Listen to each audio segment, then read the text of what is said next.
Okay, and away we go. Hello, everybody. All right. Bam. All right. Well, a little bit of a late start today. It was my intention to stream earlier, but my gig in San Diego seemed to take a lot more out of me than I thought. So, anyway, let's see. What do we got going on here? I hope everybody's doing well. And life is going well. Adjust my audio here really quick. Perfect. There we go. All right. Cool. So I figure we will just pick up where we left off last time, since we're working more on the slasher today. So let's go ahead. We might switch the music over to a little bit more mood music. All right. So let's see if we can just boom. Perfect. All right. Well, picking up where we left off last time, we kind of finally beat out the first part of this whole thing. At least kind of outlined it to a point where I feel like I can maybe try to do pages on this first act. And see if we discover anything interesting along the way. And then based on kind of how the writing goes, maybe we'll immediately jump over and start plotting out, trying to get detailed about what's going to happen in the second act. Hopefully it gives us some ideas. And then we can, of course, go back and fix or change based on what we find out. What's going to last, what's going to be good. So we'll just remind, particularly myself, how kind of what the hell I even wrote. And then once we do that, might actually get a chance to start typing out some pages, which will be fun. We get to do. I tend to try to write through the I don't know how you pronounce it. It's like Pomodoro method, I think. So we'll do that, where it's essentially we write for 25 minutes, break for 5. So I'll probably be not quite as attentive to chat during the writing periods, but I'll shift over during the break and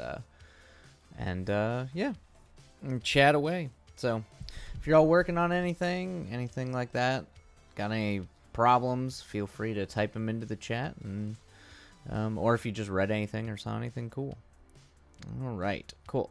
So let's see. I think I kind of just freeformed or wrote stuff up here, so I think this is kind of where it starts. So we have our opening, our train opening, with the monologue from Desi, and then we smash cut to the severed arm at the side of the tracks, train passing, jib up to a school building, and Bailey and Polly exit, and we have their scene, their introduction scene. So these are all just intros. We go from there to the hookah bar. Kyle and Megan working. Tamara and James in the scene. In that scene ensues. Give Kyle stuff during all this. Follow Kyle home. Have someone mention the train hopper got run over. All right, so that's going to establish the train hopper stuff. And so yeah, we'll have to give. We'll have to kind of construct some antics here, but keep it short and sweet. Probably no more than, a page or so. There's a lot of characters there, so we'll kind of have to see how it plays out. Cameron's apartment, Kyle arriving, and we get the Kyle Cameron scene. So that's how we introduce Cameron.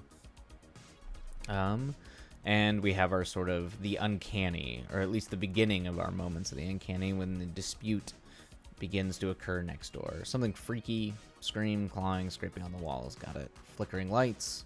Yep.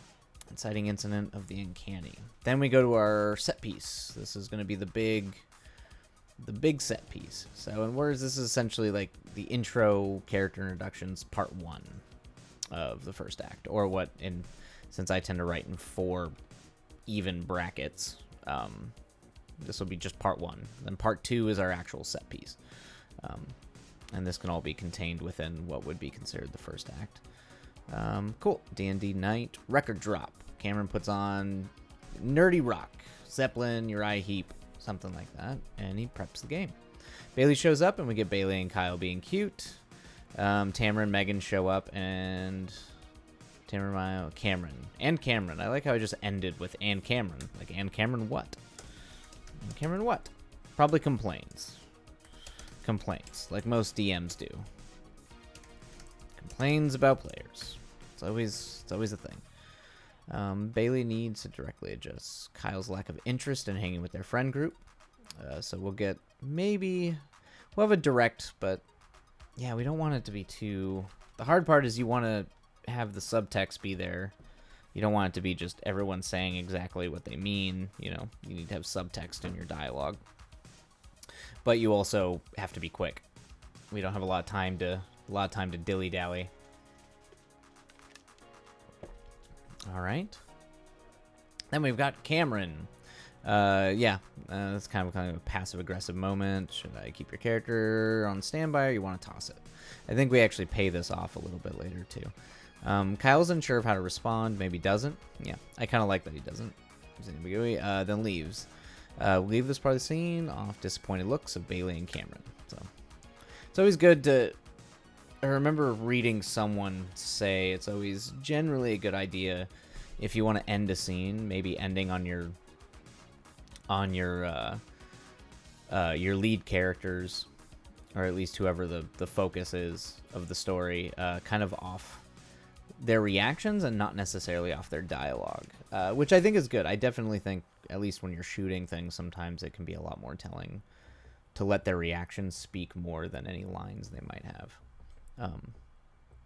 Because that's going to kind of like let the audience, kind of clue the audience in on their mental state and kind of how they're feeling about certain things. So, all right. Then we go to the punk show. Kyle shows up and meets up with Polly and her punk band friends. James is there doing his pickup artist bullshit, so we get to have some fun with him just generally making a fool out of himself. And the band shows up and starts playing. When it does, maybe we see Polly and Cal get closer together, act their subconscious, maybe look at each other. So just kind of set up a sort of, there's tension there. There's a sexual tension, but there's also like, you know, moral tensions or ethical tensions there between them. So their desires are in direct contrast to at least what they believe their ethic / morality should be. And make that, you don't want to make that judgy in the way you present it, just more like an internal judgment, like it's a conflict internally inside them. D&D night. All right, so we go back, and they're all playing D&D.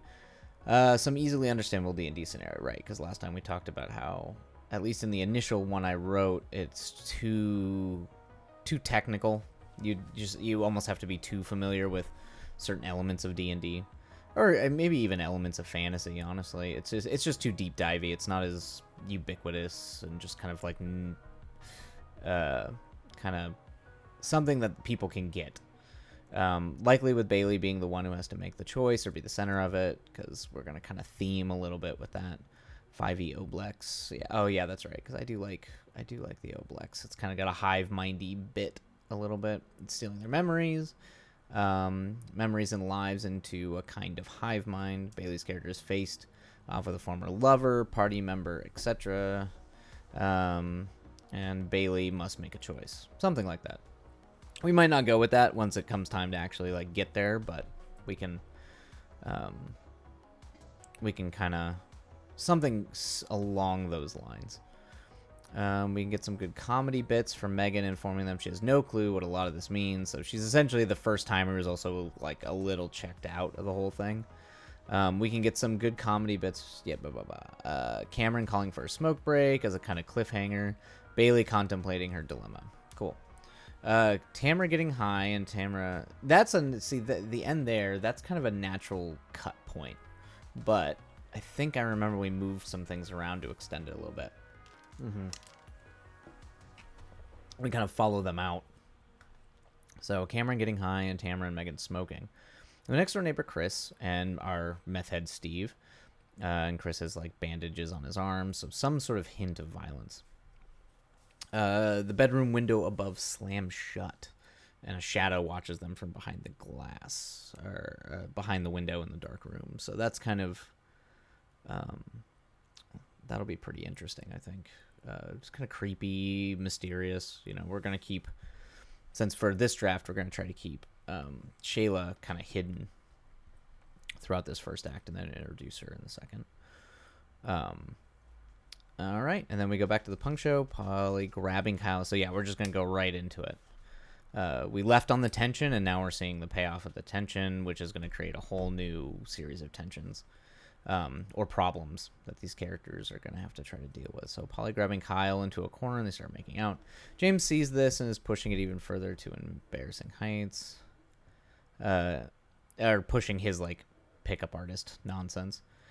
Polly pushes Kyle back, gives him the finger and says she wants him. Kyle cowers, unsure of what he wants, can't commit me. Polly gets pushy after admitting her feelings and feels rejected by this. So essentially his indecision, and she seems to kind of be the more like, when you go, you go. She just kind of cranks it up to, and, she already kind of in her mind made the choice.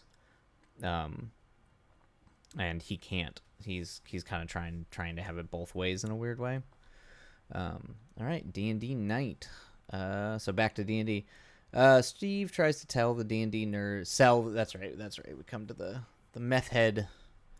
The meth head trying to sell a bunch of nerds meth. All right, which they decline. Then he gets paranoid, and we got Chris diffusing the situation. All right, and then we have. Let's see here. The standoff between them is broken by a baby scream, followed by a terrifying scream of Shayla. Hints of a fire. Oh, yeah, that's right. I forgot about this whole fire thing. Hints of a fire from above the room. Chris tells them not to call the cops or the fire department, and they run inside. Off the one more terrifying scream into a train horn. That's right. That is right. I forgot that was the big thing. Okay, cool. That's when we cut to the drone shot flyover of a train cutting through the town and a lone figure hopping off. All right. That's the arrival of the traveler. All right. Punk show. Polly leaves with an older looking man and what is for sure a self-destructive decision. Yeah, so she's just moving from one unwise or questionable decision to another. James approaches Kyle, who drinks at the stand-up bar and also self-destructing. And he'll talk him through what happened. Yeah, we've got that. They go for a smoke, and of course, yeah, James has to smoke a cigar because that's the kind of person James is. And leaving it, we see the traveler off in the distance moving towards. That's right. All right. We've got, yeah, moving towards. That's right. So we start building this sort of very. Man, we've got it's gonna be very hard getting this under 30. Sometimes it's okay to have a little bit chunkier of a first act as long as you kind of crank it down. Like it's a slasher, so technically we could pick the pace up a little bit. But because we want a little bit of that cosmic dread, I at least want to leave a little bit of time to kind of build that sort of more existential, like slow build stuff, and to build off this. And I was thinking kind of just over the past weekend and stuff too. I want to do more with the Traveler, because the thing about a lot of slasher movies is there's something iconic about them, or interesting or unique, that people kind of latch onto. And he's already kind of cool because he's a murderous monk, but I think we kind of might need to pump some more in there, make it a little bit more cool, I guess, in a way. Essentially, like, how do you make people dress up like this character at a horror convention? How do you make this character cosplayable? All right. Let's see here. All right. Yeah. All right. Back inside, seeing the game has derailed. Shouts and screams and sounds of violence, maybe even light supernatural sounds, come from next door. Discussion eventually comes to an end when they decide to call the cops, Bailey being the final push here. Cameron more upset that the game is derailed. His fantasy outlet keeps getting fucked up by the inconvenient truths of where he lives. In a way, he's breaking up with his friend, and the chaotic and cruel realities of his own environment push in on his fantasy time. So yeah, he's dealing with a lot of like subconscious or just stuff that's making him angry. All right. Did the music just end? What just happened? There's no way the music ended. But how? It was like, it got so quiet. There we go. Okay. All right. Hopefully that doesn't get wonky. All right. Cool. Okay, so that's all right. The cops. All right. In a way, he's break. Yep. Okay. The cops are there, and we introduce our cops. So, because we got to have cops in these movies, and I think it'll work. I think we can make it thematically relevant instead of just a trope.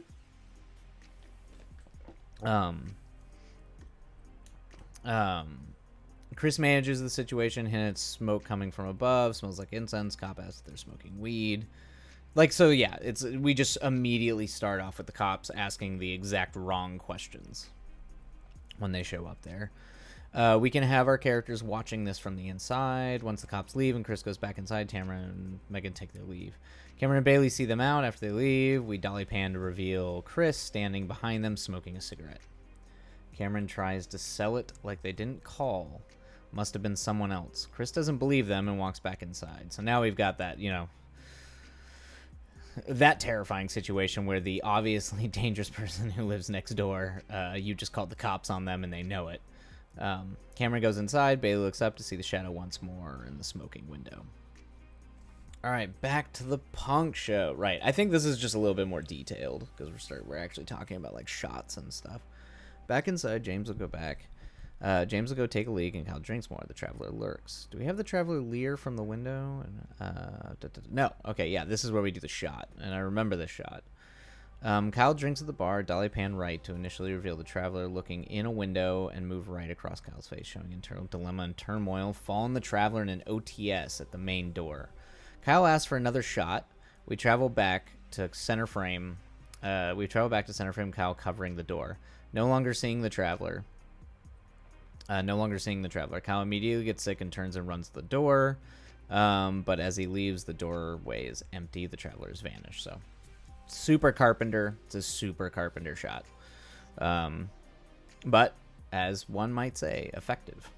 Deeply effective. Kyle does one too many, gets sick, he heads for the door, rushes outside, pukes his brains out. He has a moment of reflection of the reality he doesn't want to face. The relation flashes, get some relationship shots in there of him and Paul, relationship flashes with him and Bailey, and then interject some shots of Polly, and they sort of swirl together in a dizzy haze. So we're just gonna get really, really expressionistic, like in his mental state. So imagine kind of like bar room lighting. It's all reddish. You've got like lusty lighting mixed with just hazy, moody, warm colors, and dissolving between like slow mo or like turn down your shutter and get those like crazy shutter effects as they kind of dissolve in and out of each other. So he's like seeing a shot of Bailey at like some memory being wiped with a shot of Polly while they were out at like a concert together or something like that. So there's kind of things just kind of start melding together. If you've ever seen a really good way of doing this and a really effective way of doing this is they do it in Mandy when the cult leader's he does this crazy shot where their face starts to morph into each other, and I'm pretty sure he's just using dissolves and casting people that have somewhat similar features, but focusing parts of the dissolve so the eyes shift but the facial structure is the same. It's a really cool, really effective thing. So a little bit like that. We're just using it in a different way here. And then out of this haze, the Traveler appears, which could be really cool. Could be a really cool way to like teleport us into this mental state and then come back out of it into the actual scene itself. Or the actual like current time, like where he's at this current moment. Out of the haze, the Traveler appears. Callan's drunk today, tries to talk to it, but does not respond. What if it reaches out to wipe away sweat, tears, and slobber off Kyle's face? We see its hand, its withered skin, and long nails. That's cool. I mean, that's cool. It's not expected. So the question is, does it work? But it's definitely not a very expected thing. You do not expect your slasher thing to like do that. Your slasher monster to like almost have something that's akin to affection or compassion. Kyle pushes away. Yeah, so we're gonna have him be kind of revolted by this. Probably more so. We're gonna, we don't want to make Kyle seem like he's just like super scared of like male affection or anything like that. But maybe about it's probably more of like a gross train hopper. He's got like withered skin and nails and just looks gross, probably smells gross. So he's just like, oh no, don't want any of that. You know, just the general, like, I don't want some weird homeless person to touch me. Hand held in place. Jib down. That's right. Jib down with the falling hand to the feet where we see the axe head fall. James returns from taking a piss to find Kyle. Look, and then we go off his look. Okay, that's good. So that's an interesting scene. I definitely don't want that to be coded or read as like, we're supposed to show a duality here, where it's like, because it's designed to be trying to grant catharsis in a way. So it would like reach out to try to comfort, and it's like, well, it can't be comforted this way, so then the axe head falls, and it's but comfort by murdering people. We just don't want to make it seem like the traveler's like, oh, I'm mad that, you know, Kyle didn't want me to wipe the tears off his face or something weird like that. You know, just might want to be careful with how that might come off. But we can see if it works. And if it reads that, if we can make it read and come off in a certain way that doesn't seem coded in that way, then I think that will work. James returns from taking a piss to find Kyle missing. Looks around, offers a look. Then we go to the train tracks. Yes, Kyle stumbles down the access road next to the train. The traveler pursues. Kyle picks up the pace, a la Cat People. Yeah, it's just visual references for, you know, people running. It's kind of people running in the park. What was that? Seems good. Cool. So, all right. Anyway, so what we want is let's see, a la Cat People, maybe shoot the traveler from behind. Kyle trips and falls, drunkenly cursing himself. A hand grabs his head and he looks up in a haze. Drunk goggles view of the traveler. He starts emitting red light. I mean, that'd just be a really cool. You get those like crazy lenses that look all wonky. They distort the outside and kind of almost create halos. You look at like old like almost like foggy or like ruined glass, like old cameras, you know, like old Russian cameras or like what was being used back in the day, like all old war cameras. There's always like, you know, you get like moisture inside the lens and it can create these crazy like dirty halos and stuff that look really cool. They look really interesting. It gives it a lot of character. Maybe do something like that for you know, when they hit the sort of drunk view, goggle view, because we've already done a little bit of like maybe the Wong Kar-wai, like turn your shutter down so everything's kind of moving and blurring as they move when he's getting sick. So in this case, let's have it'd be kind of cool if you can kind of create like halos around a blurry image of the traveler, and then out of the blurry image sort of the beams of red light shoot out. And we're not sure what the fuck that is. You know, this could still, it seems supernatural and strange, but it also could just be like, you know, he's not sure what's happening, we're not sure what's happening. It still kind of keeps it a little bit terrestrial before we get like really cosmic, but it makes like the cosmic stuff make sense later.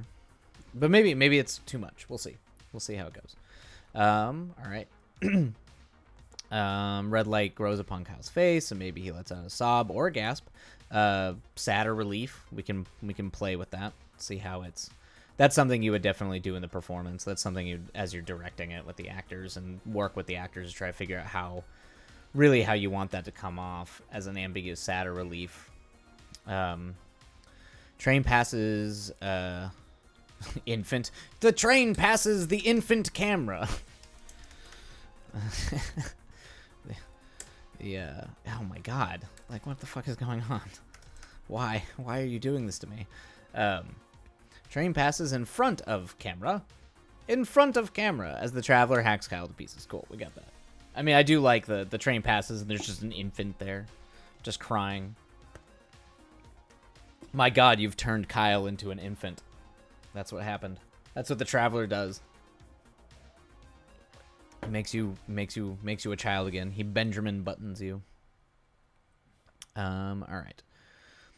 And then apartment, Bailey waking up alone, Kyle in bed, sound of a train horn. Cool. And then we end Act 1 there. All right. Well, I think That's not too shabby. That's not too shabby of a way to start. So I think what we will do now is maybe try to actually like write some pages with this a little bit. Maybe just go.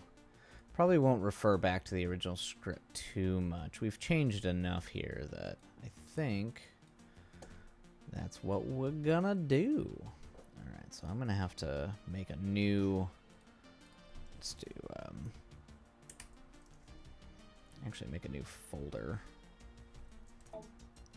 We'll just that's document. What we'll do is add a folder. And we'll just do discovery pages, and we'll just put these all in here. All right, for now. All right, and we're back, and we are ready to go, ready to draft away. We'll just call this part 1. We can break these down.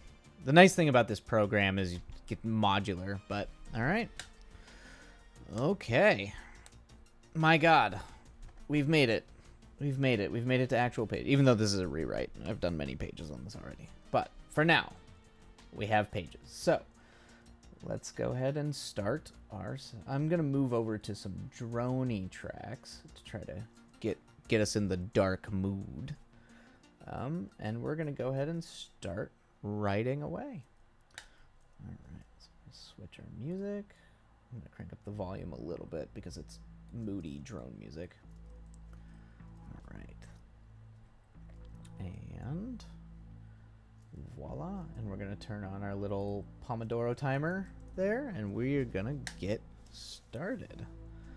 All right, everybody, if you're watching along, feel free to, if you want to join doing the writing for 25 minutes and then 5-minute break if you're familiar with that method.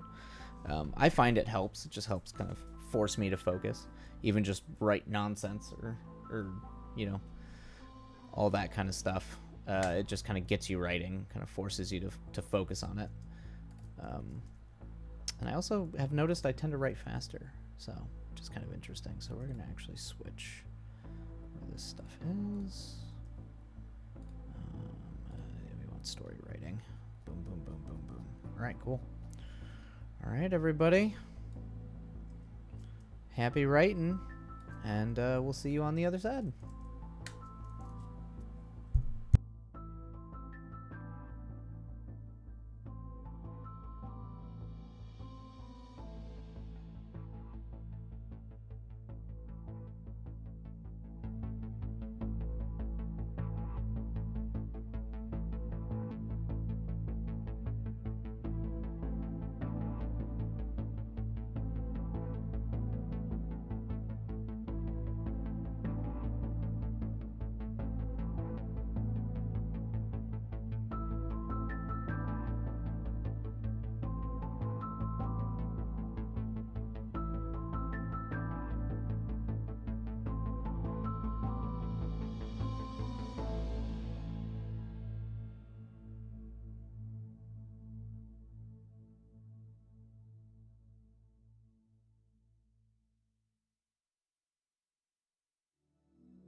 Oh, hello, Jax Melo. Hello. Sorry, we're doing the Pomodoro thing at the moment, so I was trying to write, but you're welcome. Welcome. My name's Wylite. I'm a screenwriter and filmmaker, and I write tabletop RPGs and stuff on the side in my spare time. But yeah, mostly just a chill place to write and talk about movies and things that we like. So feel free to hang out, talk about the stuff you're working on if you're writing anything, if you feel like it. And yeah, I hope you enjoy chilling.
Okay, and that's that. Perfect.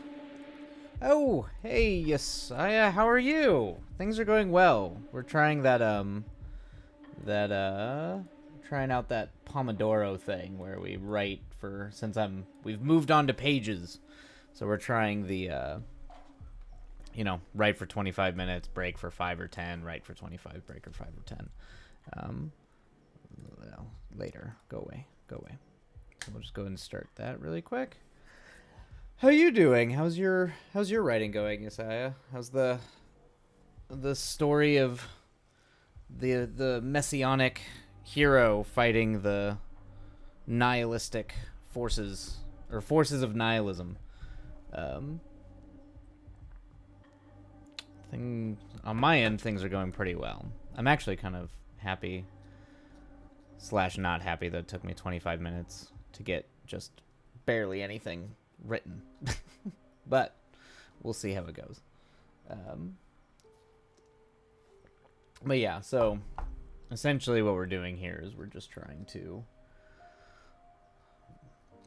do an intro. It might be a little long. I feel like this is a little bit over a page, which might be a problem. But we can always trim it down towards the end. Establish things like Bailey's ex. So this is supposed to be the girl who committed suicide by train. That Bailey is going to inform Bailey later in the movie, and also kind of trigger the maybe there was more going on there than she thought initially. It's, I don't know, it's kind of a interesting creepy opening. But yeah, feel free if you're working on anything. Feel free to drop it in the chat. And yeah, what else do we got here? I'm not gonna lie, it is very odd writing on a stream. It's very very revealing in a lot of ways as you slowly try to peel back the actual process of the whole thing. Let's see, how's our audio going? There we go. All right.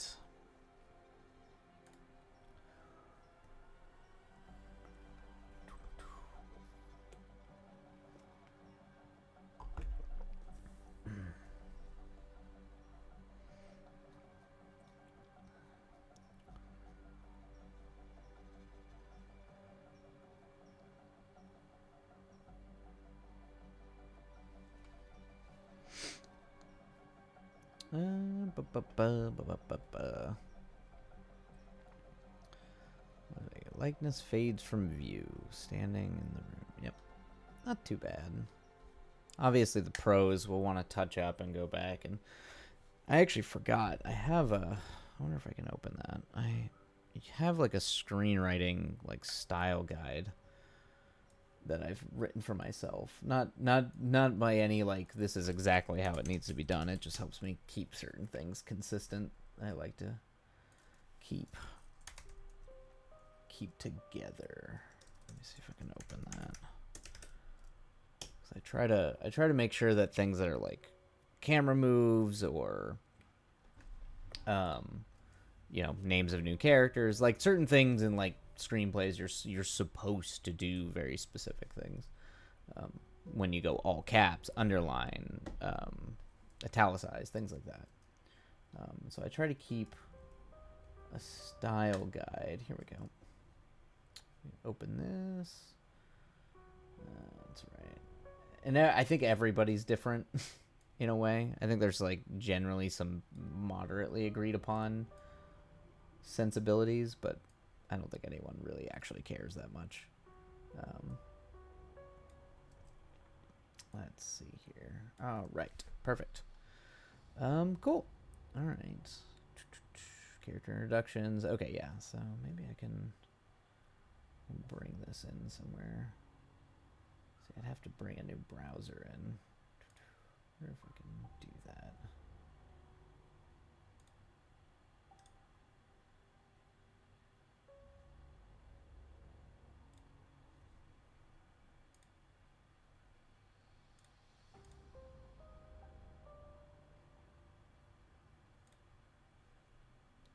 my god, it's huge. What is happening? Why? There we go. Yeah, just for reference, this is pretty much, I just use this as a, bring you down here. Whoop. Oh, the thing got real mad. That was really loud. Okay. I'll just let that sit there. We'll do about another 5 minutes here before we get back at it. Also, it gives me time to remind myself of my own style guide. Yeah, all caps and underline, camera editorial. Okay, yeah, so that's just straight up all caps.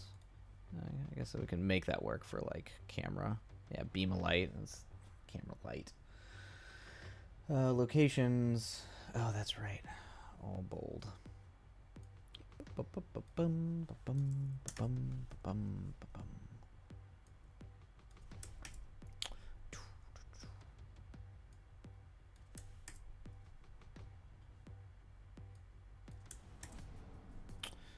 right. I always forget the bold. Sometimes I have to go back through a script when I'm done working on it and like go back and try to remember all text on the scene headings need to be bold. Text display, objects, items, details, italicized. Yeah, eyes. That's right. I might have to go back through and just remember that italicized means of note. But in dialogue, it means more like sing-songy, like something's, you know, it's not necessarily straight dialogue. It's being whisper. I try to use it as kind of like whisper, like ethereally weird voice type stuff. Generally, that's what I generally try to do. So like if you're talking to something sinister or creepy, it details that maybe there's a audio. You don't want it to be straight audio. Camera close-ups, narrative highlight, underline, word or statement. Okay, yeah, that makes sense. Big sound effects, moments, all caps, and bam. All right. So big sound effects and moments, all caps and italicized. So I think that, yeah, the horn blast. Boom, boom, boom, boom. All right. How are we doing? How much time do we have left? But huzzah! Here we go. Bum, bum, bum, bum, bum. All right. Probably get started back up here in a second and get back to writing. Get back to actually trying to do pages on all the things we broke down last time. But hopefully the writing's going well for you, Yesaya.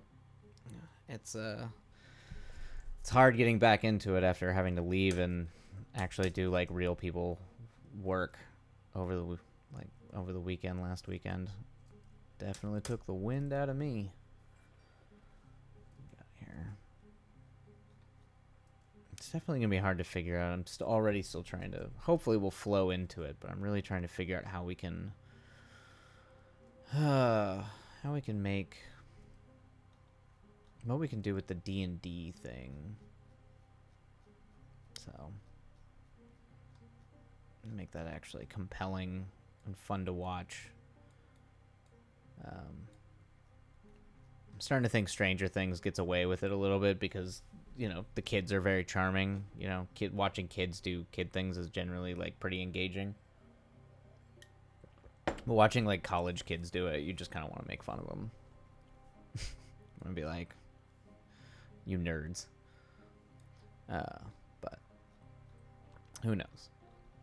Maybe we can find a way to make it endearing to a degree, maybe even a little funny. It can make fun of itself. You just don't want to lampoon it or make it a cartoon. But living a power fantasy life, though, in contrast to the realities of living on the poor side of town where you have to deal with a lot of crime and violence and drugs, I think that works. It's a nice contrast. All right. Cool. All right, well, I guess we'll go ahead and get started on this again. But yeah, feel free to open up in the chat if you'd like, and I'll try to try to respond. Hopefully, I say I kind of, when I move that in there, I kind of mute myself a little bit, but I'll try to be on top of it. If anyone wants to share what they're working on or any of their struggles, the many, many struggles we as writers go through. All right, well, let's get back to it. Boom. All right, cool.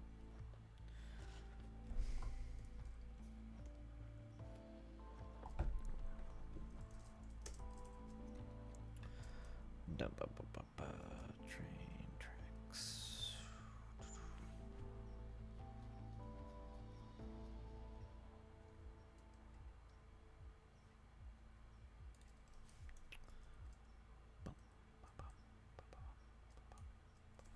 Let's bring the music up a little bit.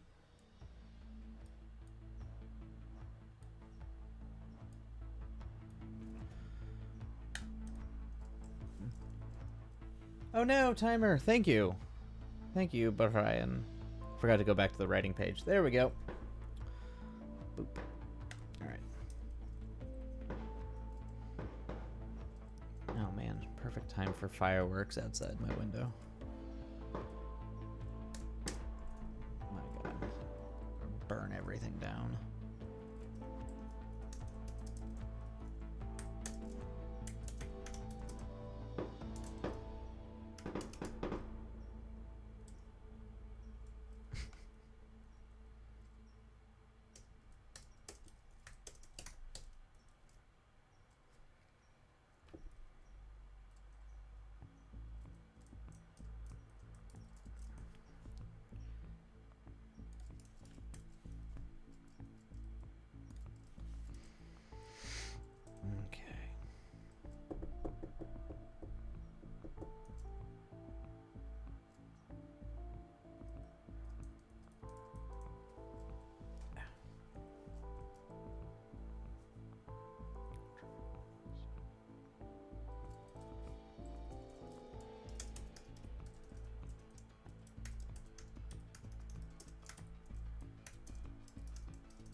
Oi!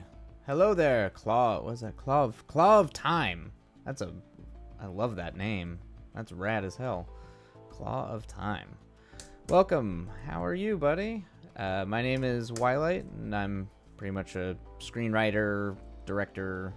I also do tabletop RPG writing from time to time too, but pretty much just hang out here, talk about our writing problems, or the things we're, working on, see how that goes, or just cool stuff we found, watched, things like that. Just laid back while I work. Oh, great. Good for you. I'm glad you're doing awesome. I'm doing pretty well. I had to take some days off to go do real life, real person job stuff, so just trying to get back into the swing of writing again. So we'll see how it goes. We'll see how it goes now that we're actually getting to pages instead of just trying to break the story. But I'm glad to see that. I'm glad you're doing awesome.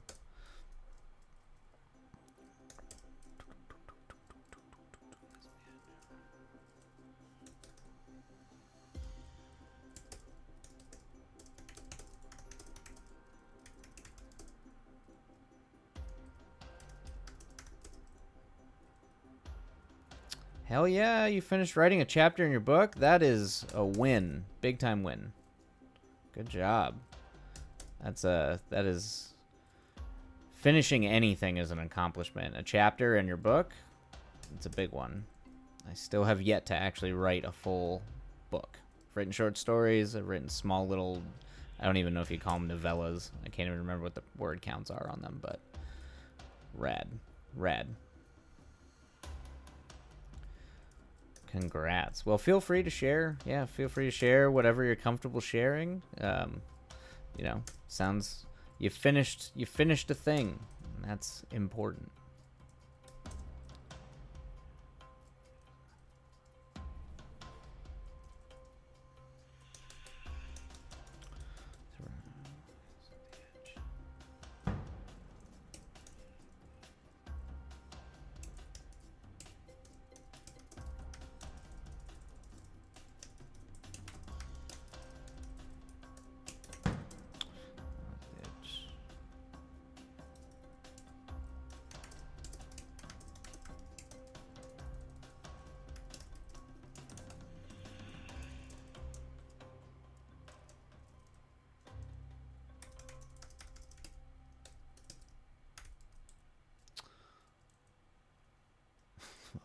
Jesus, it's an eventful chapter. A whole city's going up in flames. That is intense.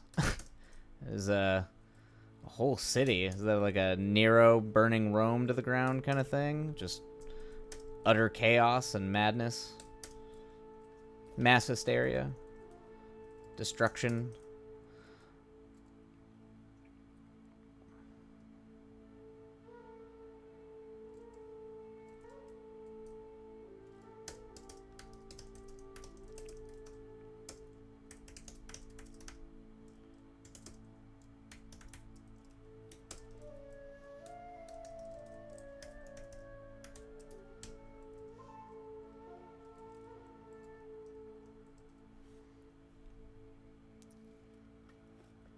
Basically, one of the bad guys pulled up with his whole special forces to jump the city.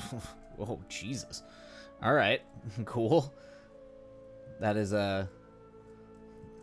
Sometimes I wonder if the scenes, we're always writing these, the scenes where the bad guys get to do all the mayhem and destruction. Sometimes are the most fun, at least for me. I get kind of like a weird sick pleasure out of just the. It's like you get to let loose and just be like, aha, I get to watch the world burn, kind of thing. Just, Well, it sounds like they're quite capable of doing if they did it. Yep. Unfortunately for the heroes, for the protagonists of the story, they're well within their capabilities to raise a city. Then what else can they do?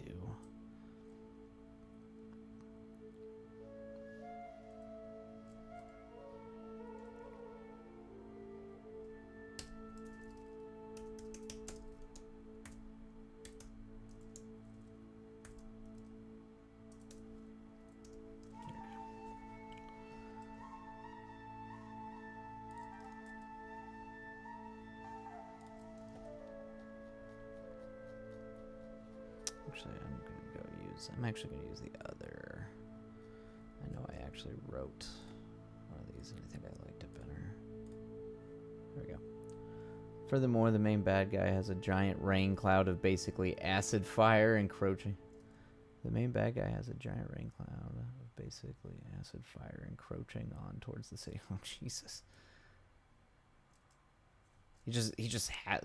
Is it like a magic thing, or is he like a superhero or a super villain, or is he just like summoning or some sort of technological monstrosity that he's able to do that? That sounds horrifying. Legitimately horrifying. Acid fire. I can think it's definitely not the way I would want to go down.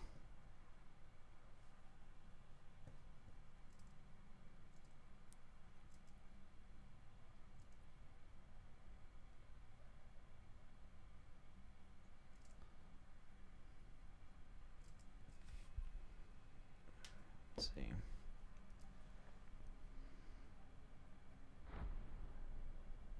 He's one of 6 with basically fire of the gods that burns everything and leaves nothing, including magic. Brutal. Brutal.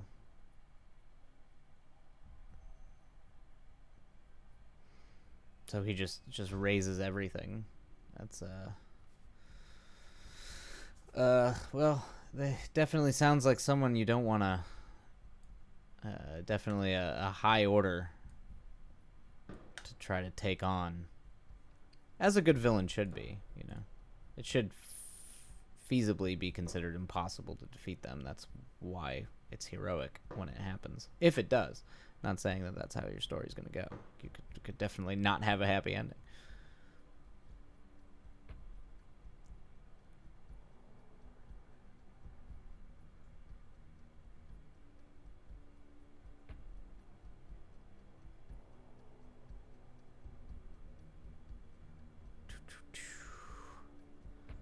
Best part.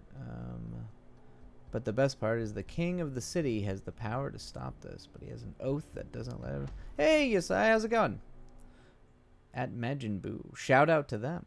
I don't know them, but I hope they're cool. They seem cool. I like the name, Majin Buu. Best part. Is the king of the city has the power to stop this, but he has an oath that doesn't. The king of the city has the power to stop this, but he's an oath. But he has an oath that doesn't let him.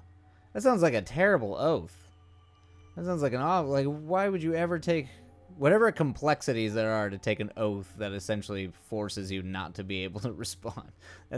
That is tragic. You've clearly set up some sort of very Greek tragic dilemma for that king. Definitely trapped in some awful deal he can't get out of by honor or by some sort of just like, that is a brutal oath to be like, well, I guess the city has to burn. It's very it's not Oedipal in the sense of the sex thing, but the sort of tragic deals we make. Or I guess it's not really a deal, but in a way it kind of is. I guess it could be considered Faustian, just not for their own power. It's part of the warlords, a group of super powerful people that only fight when a huge group of people might die. Oh, okay. So, is raising a city not enough? Like when a huge group of people might die, it's got to be like is that like continental? Like it has to be like that big of scale, like a massive.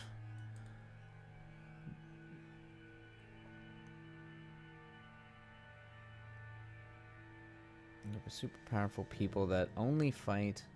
Yeah, like a big country. Okay, yeah, that makes sense. Yep. Yeah, there you go. Yeah, I mean, that's rough. That's rough. That seems like you've really, you're binding. I mean, it makes sense. I guess maybe. Oh, hey, it's going well. We're just moving on to pages here. Moving on to trying to, like, based on the outlines we were doing last time. So now we're just, actually starting to write out, gonna try to write out the first act, see how it goes. Not totally polished, but write it out, see if we discover anything in the process. But depending on what we find out, see if maybe that'll help set up kind of a clearer idea of what the second act and hopefully the finale might look like. So we'll see how it goes. I was experimenting with the whole like Pomodoro thing where you like write for 25 minutes, break for 10. So we'll see how that goes. I'm kind of just hopping in and out now. So while I actually do like pages, but we'll see. How's it going with you? How's your stuff going? How's your the tragic Messiah story and the fight against the nihilist villains, or the very Chucky Frankenstein-esque Chucky villain? It's hard for me not to refer to it as the Chucky villain because I just like that it's Chucky. But the concerning part is they actually have the power to protect a country, each of them. Oh, so each of them has a power. Okay. Power to protect a country. Interesting. So they all have the power to protect it, but they kind of like, unless the whole country is in danger, they can't do anything about it. That's brutal. I wonder what in the lore developed that oath. Like what like in terms of just like meta text, like why did they agree to that? Was that to stop them from fighting each other? It was kind of like when like old lords would kind of like raid each other, or sometimes go like just take a piece of land from another lord, and then they'd all try to sue each other and stuff. In like France and stuff like that. Yeah, okay, yeah, simply the misuse of power and mass destruction. Yeah, okay. So it's similar politics, just on a much larger scale. And now of course you have people taking advantage of that, it sounds like. As people taking advantage of your I'm assuming taking advantage of it if they're raising an entire city. So it's kind of like, we're just gonna let people get away with it for the sake of the greater good of starting an all-out war. If a warlord was smart enough, they could take over the world just about. Yeah, well, that's probably their end game for most of them, to be honest, is they probably all want to they all want to take over the world. Assuming certain people don't exist. Who are those certain people? I'm assuming the protagonists or some form of watchers, maybe. Was it in Dune? something of the change, essentially. But even they can have their own like political ends too. Like I can't remember what they call it in Dune. It's like the Watcher of the Change or something like that.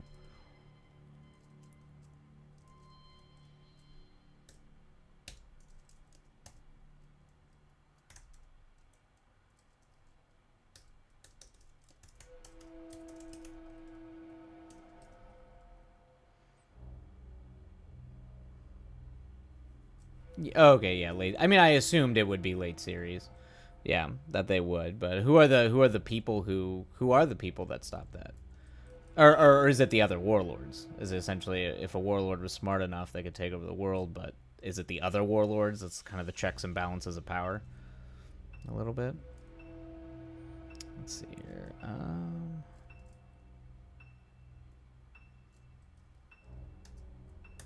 Actually, go back to some of my early tech stuff here. I know I had some stuff I wanted to put for Desi's thing. I'm losing it.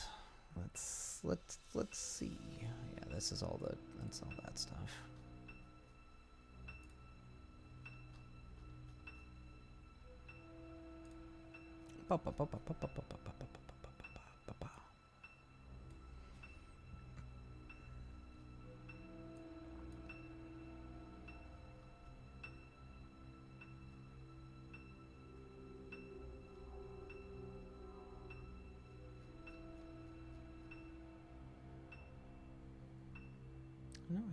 I know I had some research stuff. Maybe it's from that.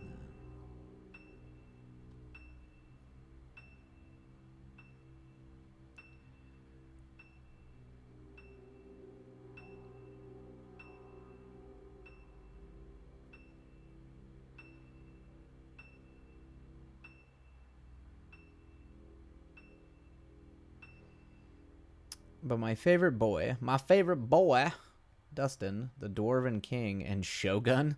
Oh man, a Dwarven Shogun. Oh shit. Oh man. The Elven Prince, some vampire chieftains, and one of the... Did you just say McDads? Is that what... Did you say McDads? I've never heard that term, but I kind of love it. McDads. Like, there's a decent amount of people that can thump a warlord. Okay. Oh, so you've got a whole, like, hierarchy power structure going on here. I mean, a Dwarven King Shogun sounds... Well, the Dwarven Shogun sounds pretty intense. Vampire chieftain. Oh, the main character. Oh, main character. Okay, main character's dad. Got it. For some reason, I just read that as McDads. And forgive me for my inability to read shorthand sometimes. Nice. I don't know, because that's how can you not? That's kind of the whole thing with Dwarven Kings, isn't it? Isn't that the whole thing? Like, strong... I mean, that's kind of like going all the way back to Tolkien and all that kind of stuff. It's, you know, they are strong. They're also, you know, there's other things about them too, but they are strong. Very good fighters. I mean, look, Gimli, he's not even a king. He's a prince.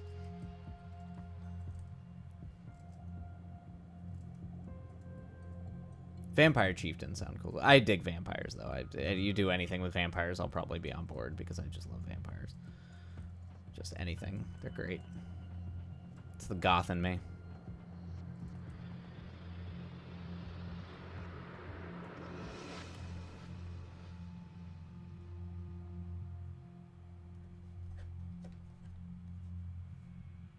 Like, this guy's whole introduction is stepping on the ground and cracking a mountain apart. I mean, that sounds like a giant. That sounds like Nordic giant mythology right there. That okay, yeah, you've made an extraordinarily powerful dwarf. It's Godzilla dwarf. I mean, Godzilla can't. I mean, Godzilla can punch a mountain, but he can't break a mountain apart. Once you're giving people the power over Godzilla, that's godlike powers.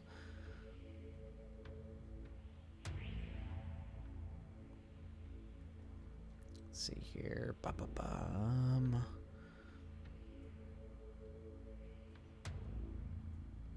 He just casually has the strength of a lesser god. Right, because then if he was a full god, he would just, like, devour the world or sunder the entire planet in two, probably. You know, very, like, Galactus style. Just destroy. Yeah, that's all. You know, that's all. I mean, it sounds cool. It sounds like you're playing with some massively powerful characters in a extraordinarily... That seems like a world that can get out of hand very quickly, which it sounds like is what you're doing. With raising cities. Raising cities does sound pretty minor in comparison to people that can crack mountains with the single step of their foot.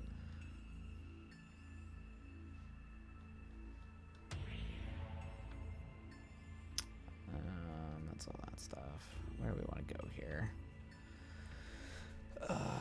Okay. I'm pretty sure I thought somewhere... Oh, damn it. I thought somewhere I actually did have...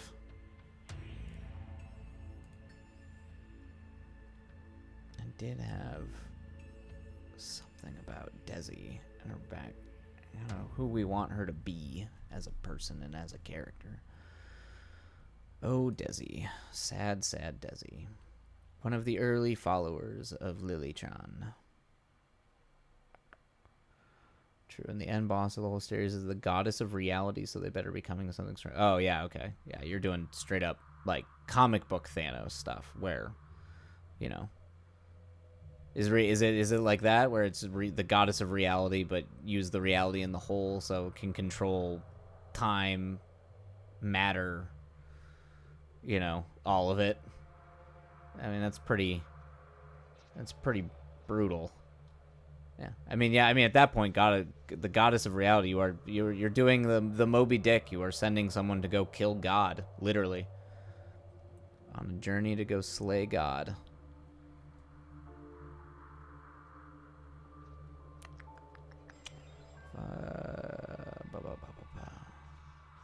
I know I am. Oh, it's just what's real and what's not. Okay, that's cool.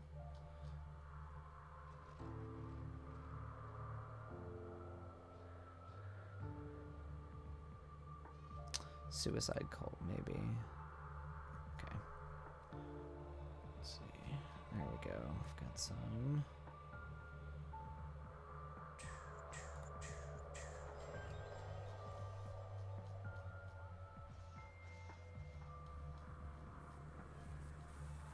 It's locked to the present. Oh, okay, so it takes place in present day.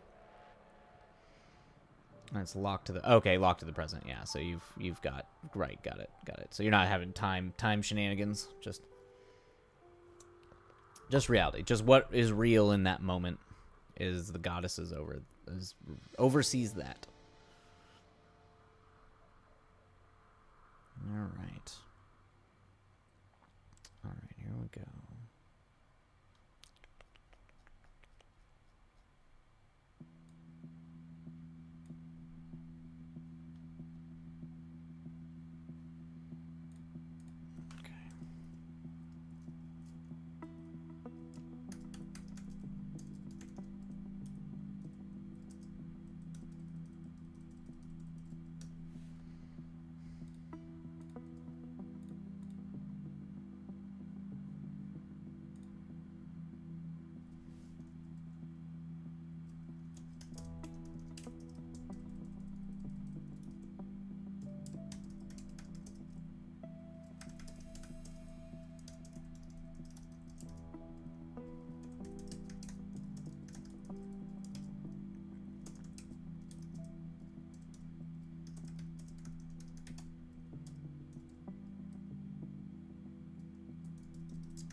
I think some of my favorite characters, though, are the ones that aren't alive, and there's a very good reason why. Oh. Reasons to have been slayed or sent away, like the Titans. Like Zeus did with the Titans before.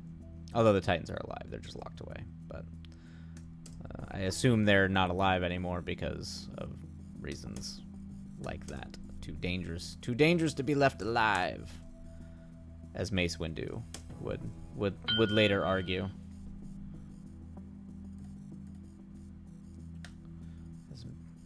As the old Mace Windu would argue. Feudally. To Anakin.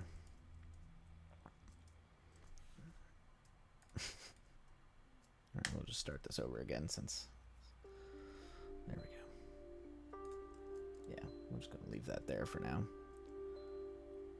Korakai Altaris.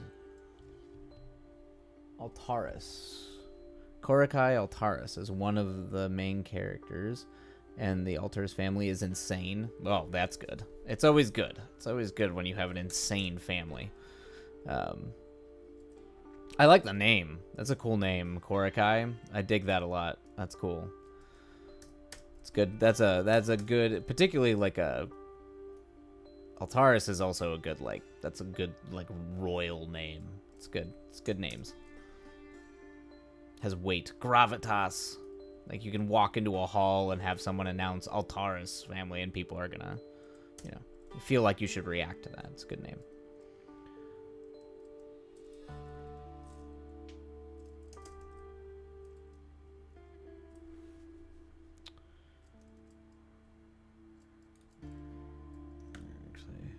Let me switch these.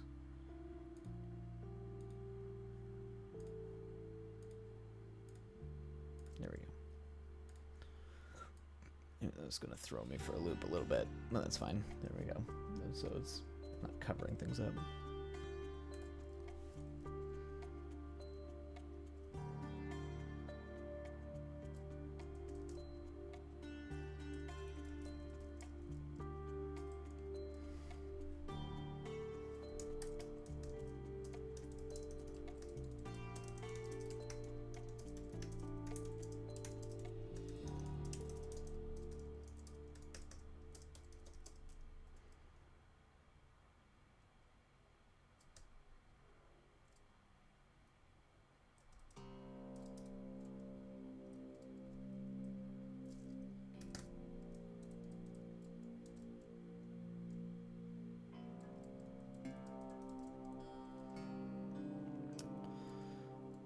Eons ago, the ancestors made a deal with basically Satan to give them power in exchange for the possession of one of them whenever he wanted.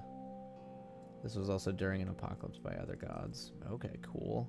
This is like you're telling stories on the scale of cosmic other gods, and it's getting Lovecraftian. Basically Satan to give them power in exchange for possession of one of them. I mean, that's fucked up. I mean, okay, so it's straight up Faustian. You're just... So, yep. So, that family made the Faustian bargain with Satan. Pretty much. Instead of getting the soul, though, Satan gets to possess one of them. I mean, that actually, if you think about it, that's smarter. What you're doing is smarter than kind of what Faust was up to. Because at least Satan gets to then act in the world. Which kind of makes, you know, you'd think he might want to do more of that, but who knows? Maybe it's just Satan gets off on the corruption of souls and that's it. He doesn't actually want to change anything in the world. But it makes sense for what you're doing, I think, to have it be like it gives him an in so that he can affect things outside of his domain.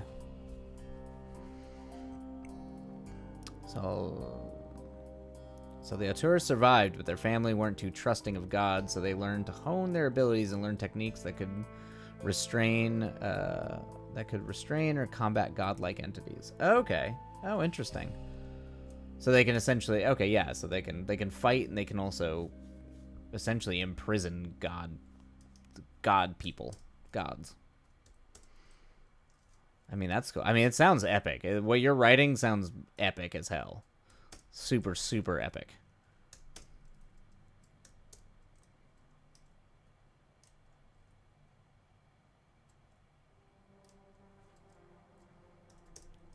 For example, they learned Demon Super Saiyan. I mean, it does sound like there's a little bit of Super Saiyan going on there. A little bit. Everybody Until everybody starts getting like crazy blonde or whatever hair. I don't know. I barely watch DBZ, so I don't know. But it definitely sounds like everyone's just amped up. You just go Super Saiyan and go kill a god or imprison a god, come back from the dead, all that sort of stuff.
This particular opening monologue is difficult because it kind of needs to surmise, at least thematically, what I'm trying to say about identity, particularly lost identity within, particularly with like queer kids from an era that like a lot of people were using MySpace at the time to kind of express their identities, and whether or not that was actually helpful or detrimental. So it's like, this opening monologue is gonna be difficult. It's gonna be difficult to hammer out. I'm trying not to overthink it too much, but I'm gonna have to try to say a lot with very little here. They also have learned Altarian arts. Altarian, I think I'm pronouncing that right. Which sacrifice their speedy regeneration for a duration to use chains, weapons, or spells that can injure or defend against gods. Cool. They also learn. I mean, that sounds like. I mean, it's cool. It's like. That almost sounds like a video game mechanic a little bit, or like a D&D mechanic. But I think if you do that, depending on how you set up how they can regenerate and things like that, make that kind of narratively work a little bit. I mean, because that puts an added tension if you have characters who can regenerate, kind of like Wolverine, you're kind of giving them a little bit of a chains, weapon spells that can injure or defend against gods, yeah. But then they don't get the regeneration, which makes them sort of risks having them essentially probably death or something worse, permanently maimed, things like that. But the most impressive things they can do is the actual abilities they were given, like blood enchants. That sounds cool. I mean, anything that has like blood in it, like blood magic, blood enchants, or in like Avatar, blood bending. I mean, all that shit sounds cool. They get to puppeteer people, enchant the blood. It's also just making me think of Bloodborne now. Fear the old blood.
All blood chants give you amped up reaction speed, strength, fast regeneration, and nigh immortality unless heat is involved. Interesting. Okay, heat. It's an interesting using an element of some kind to counter that. Normal people can get blood enchants but can only handle one. The family were given two. The first naturally has them target weak points in battle and gives them deadly accuracy when hitting them. The second varies for each member. Interesting. Okay. Huh. Alright. I mean, these people sound almost invincible. They just, good lord. It's hard for me to even conceive anyone being able to fight these things at all. It's definitely, you're definitely hitting the Super Saiyan thing where you're just like, these are powers I cannot possibly comprehend. It's like, it's almost like above Superman. Like Superman's very simple in his ability to be invincible, but this is, you've got like such dense, really interesting concepts making these people nigh like just dozers pretty much.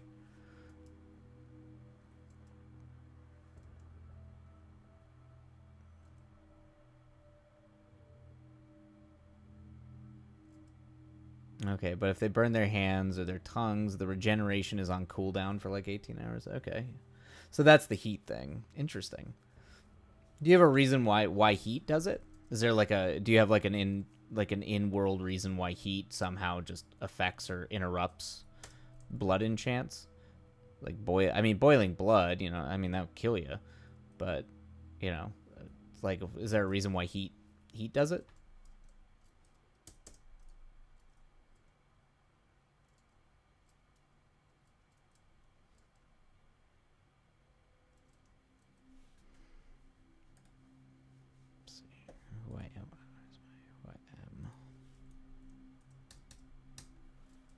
Hollow shell and a piece.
Okay, let's see how that works. I'm actually going to have to probably...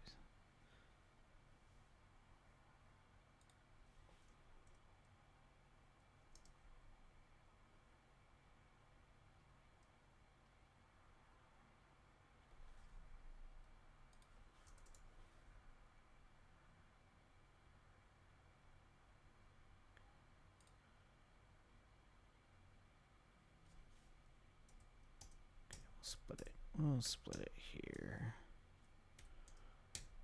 There we go. Okay. Let's see.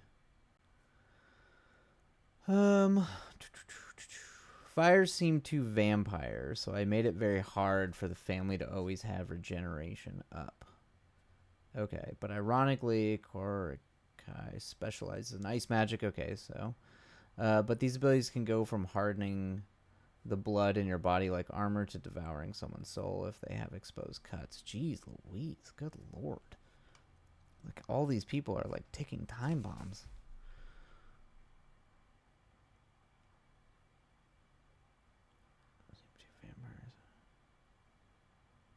Okay, yeah. So just generally heat. I mean, I'm shocked. I'm sure they all live in. I'm assuming they would all live in very cold places. If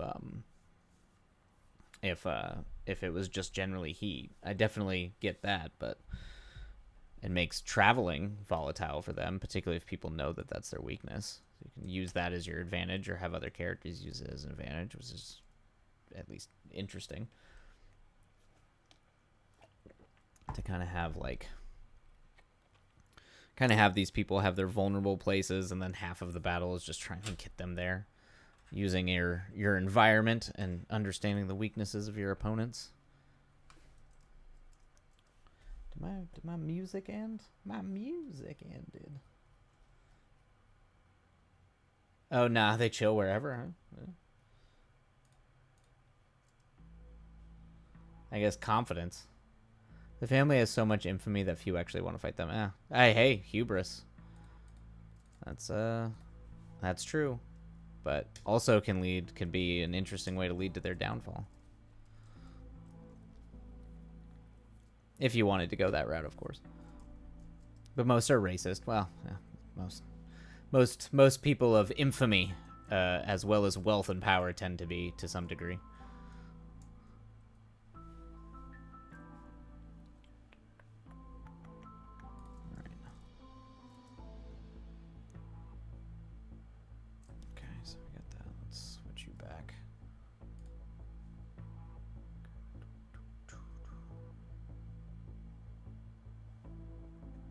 Oh, well, they're racist to the family?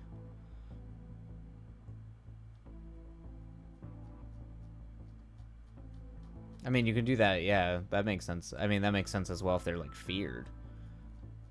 Feared for their power or for their might to a degree.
Let's see, what do we want here?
The family mostly minds their business, but a lot of people call them Hellspawn and other stuff through most of the though most of the family are heroes.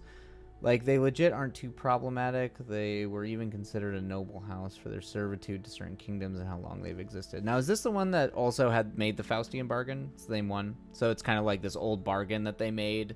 It's kind of mired everybody, like, has everybody thinking, like, oh, you know, they're monsters, but they've kind of tried to, like, as they've gone down through the years and as they've gone through the generations, they've tried to do at least enough to become popular amongst the people, but there's still those who don't trust them because, I mean, that's cool. That's more interesting, I think.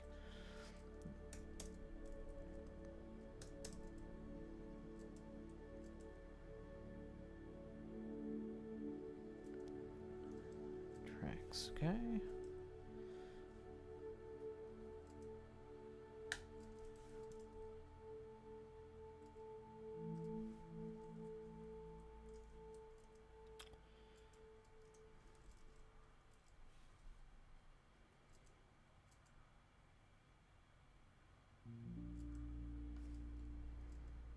Overall, they don't care, but Korakai was dealt an extra slice of trauma pie at a young age. Ah, yes, the typical. Yep. Gotta love. How could you not be a main character without intense amounts of trauma? Or at least the troubled main character. I think I heard someone joke about, like, the She-Hulk trailer where they make a joke about that with all the Marvel characters being traumatized people. I don't know if that's actually true, but it might be. I haven't watched a ton of the Marvel movies, but it would make sense. A lot of them do. The comics, they tend to. Had to watch his mom die by his younger sister, like by the hands of his younger sister. And his mom was the general. Okay. Oh, man, so his younger... Is this like a... Oh, and he was blamed for it, so... Yikes. Oh, man, okay. So it's like the much darker version of Avatar: The Last Airbender, where if Azula had her way and just murdered her mother and probably father for power, that's brutal. So I'm assuming the sister is one of the villains, or one of the main villains, another villain of the story, because you don't just throw that out there and then not do something with it.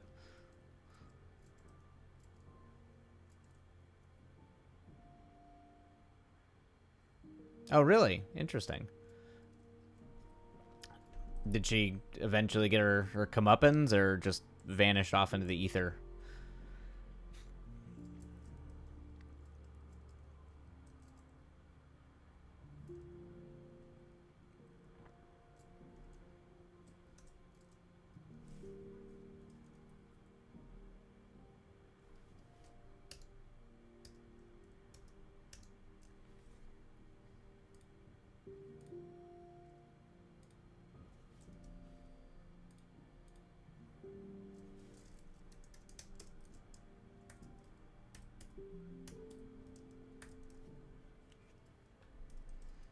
No? What happened to the sister then? Or is that a mystery?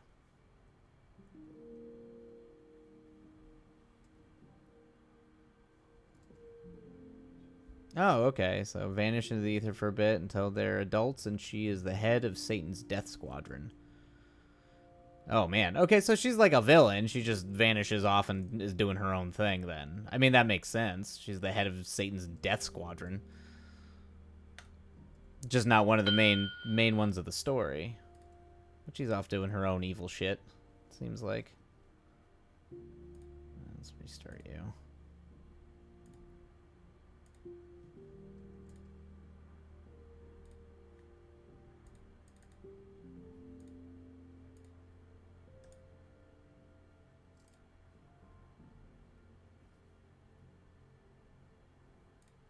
There you go.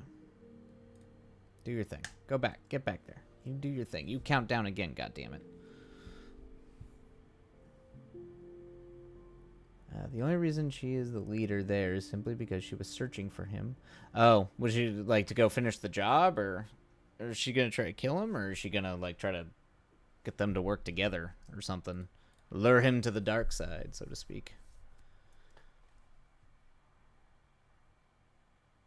The reason she killed her own mother was the fault of the Paladins. Oh man, okay, who are the Paladins? That sounds like a whole other faction.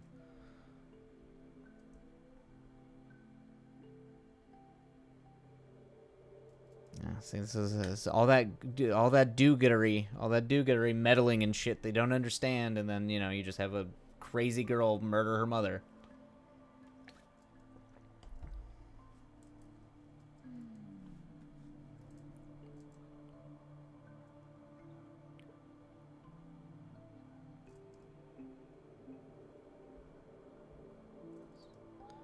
We're done in drinking this.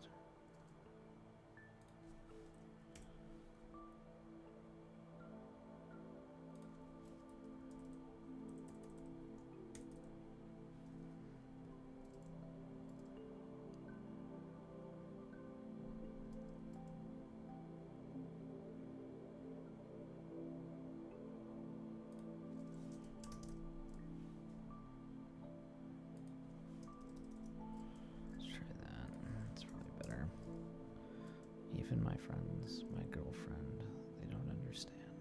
Me, us, when we're done and drinking in the stars. Let's make this flow together. When we're done and drinking in the stars, we'll have painted a masterpiece by bringing horrors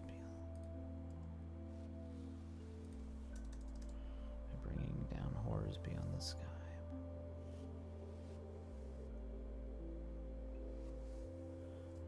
We've painted a masterpiece by bringing down horrors beyond the sky upon this place. Okay, there we go. They like pulling off little accidental shenanigans to cause a weakening in kingdoms so they can take over. So they mind controlled her, and with Yiru Altaris, who I assume is the mother, dead, that would open a vacancy of defense and a poster boy. Got it. Yeah. So they're just pulling they're just trying to weaken houses, pull shenanigans. I get it. I see what's going on there. Yep. Even with people with godlike powers, the motivations and the political chicanery is always the same. Always pulling terrible little things out of our asses to try to kill each other. Such is the way of human. Such is the human way.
Did I have what do I have for, do I have anything for audio?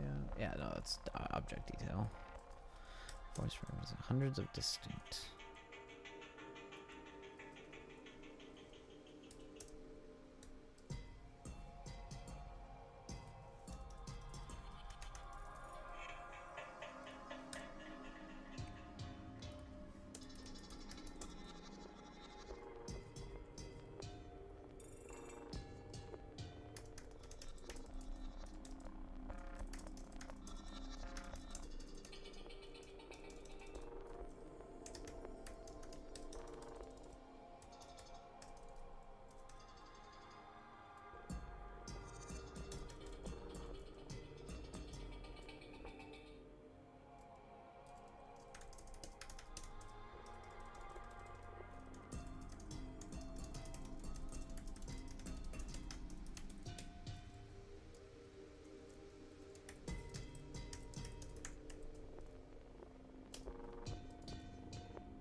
So Cassidy Altaris, one of the only normal names, Cassidy.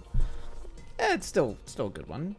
Has always felt bad about that and wanted and has wanted to find her brother despite his hatred. Not gonna lie, her motivations are very simple: rebuild her family at all costs. No, I mean that's I wouldn't say that it's just super simple. They're still deeply complex. I mean, it's good to have a clear kind of like a motivation that you can surmise in a single sentence, but the conditions around her goals are much more complicated, which is probably where the complexity a lot of it should come from, for sure. So that's actually a far more compelling story than just like, oh, you had a psychotic sister who's out murdering people, like having her feel like her autonomy was taken from her and this horrible act happened, and then having her trying to like journey back to find her brother. It definitely is interesting that she's working for like Satan's like goon squad though. But I guess it's a way for her to essentially search him out. So it makes sense. Essentially living in the underground, the dark underground, trying to find a way out, and having her family, or at least rebuild her family, is a kind of thing that she's willing to like do at all costs. I mean that's compelling. It's definitely compelling. Sometimes doing monstrous things to defend the people we care about or trying to right a wrong can oftentimes lead to some of the most compelling characters. Yeah, the first time she met him in years, this man literally blitzed her on. So yeah, of course. Yeah, because he's a traumatized kid. Of course he's gonna do that. So to be hated by someone, that's also a compelling relationship too, to be hated by someone that you love so dearly. Yeah, it's compelling stuff. It's not necessarily simple. The motivations themselves, I mean, we're complicated, but we're complicated by a lot of other things like complexities and context layered upon pretty simple motivations sometimes, which could be a family, loving somebody, validation seeking, just wanting to be understood,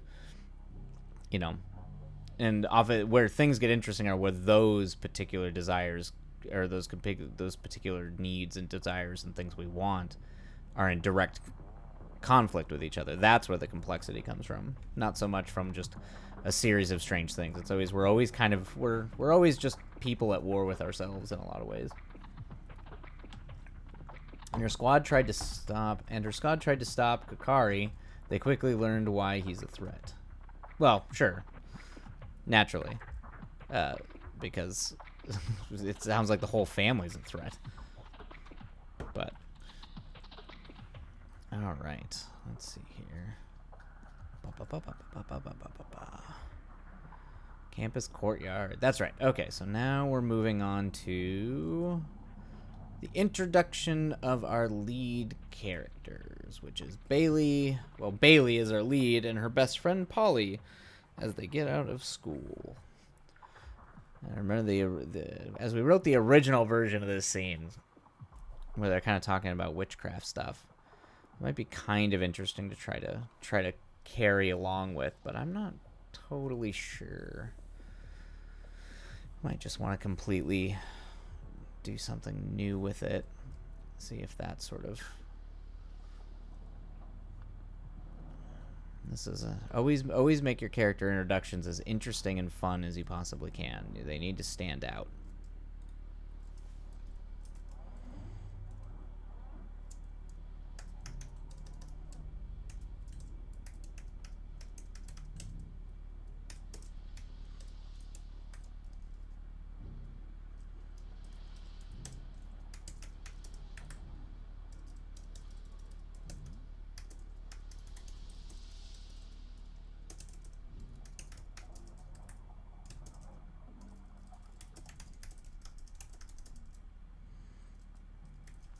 Fell out of the building into courtyard.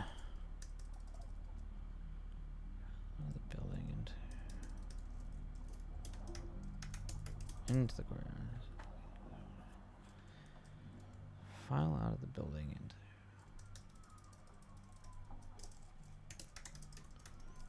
large courtyard.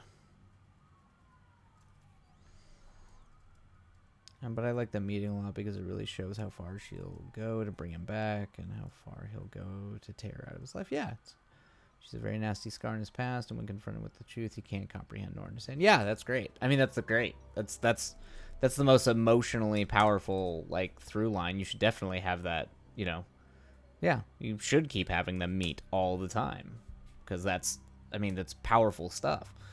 And then then you can do dramatic and narrative decisions that when it starts, if it starts to work out where she's starting to get her way, something happens that throws a wrench in that, and he once again returns to reject her, or she starts to even like begin to hate him, but or something throws the wrench there and she starts to begin to even despise him, like why after so long of trying to convince him, but comes back around.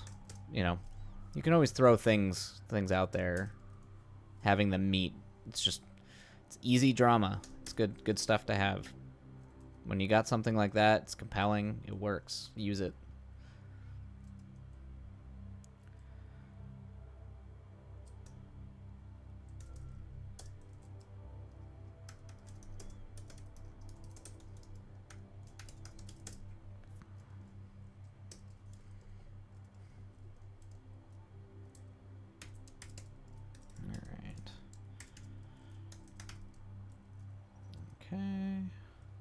We're actually going to pause this really quick because I'm going to go use the restroom. So everybody hold on one second. The main drama, once they are on better terms, is his friend liking his sister. Okay, then the romance starts. Then the romance begins. You got the hots from my sister. But all right, I will be right back. I'm going to use the restroom.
Okay, back, and the attempting to the art of character descriptions and screenplays, which is always tricky because you want to give them an idea of what they look like, but you don't want to rely too much on that. You're always trying to describe the essence of who they are, because that's how you get people cast. That's how you get them cast in the movie. What we got here? Like his friend, for all due respect, is and has been a psychopath that doesn't value life, enjoys torture, has killed thousands for fun, hasn't really got the capacity to like people. Well, it's interesting that he likes her, then. I'm assuming he likes her in a sort of capacity That's pretty dark. Also, why is that his best friend? His best friend is like a monster. Like, dude sounds like a crazy dude. Is he just like, why does he keep him around? Or I mean, I guess I can see why you keep him around. He might be dangerous, but is it actually his friend, or is it like just a dude who he puts up with? Because that's pretty, yeah. I mean, that's pretty brutal. That's some dark shit.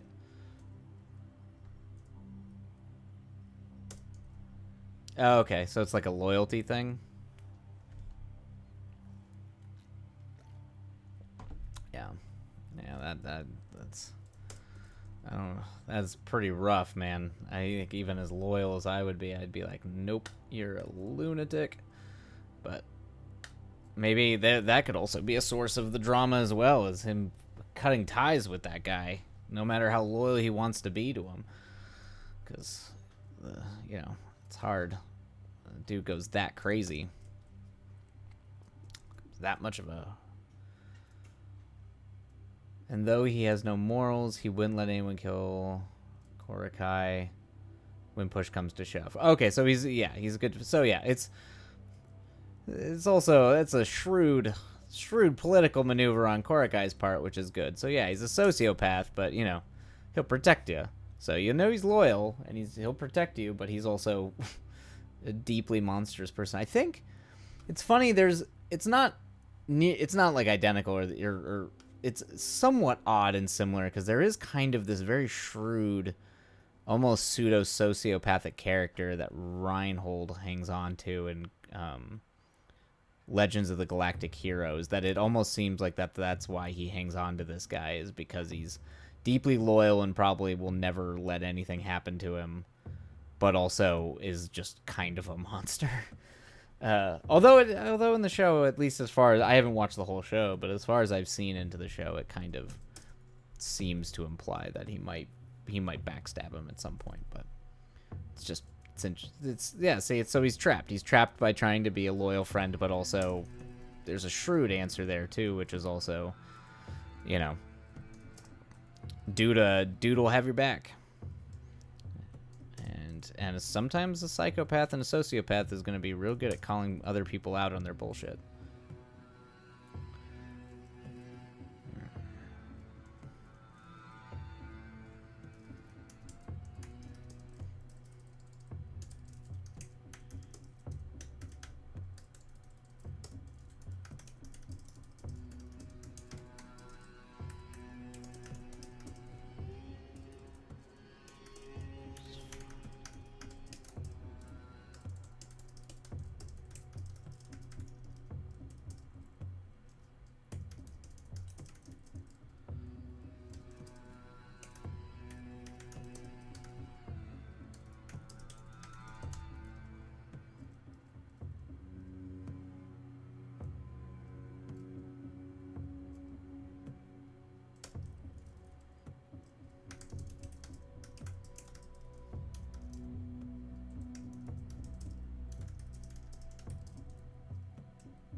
Bailey, an eager student in her early 20s who's fought tooth and nail just to be there, dresses down in subdued preppy clothing, muting her eccentric interests.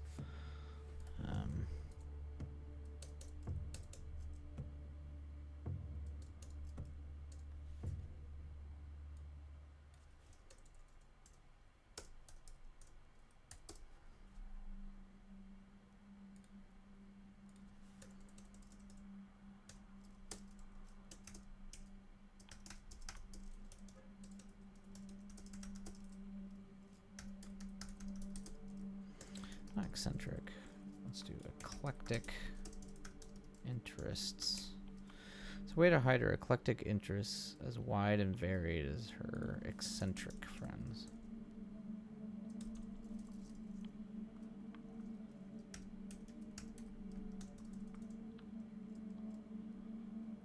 Dressed in subdued preppy clothing as a way to hide her eclectic interests as a...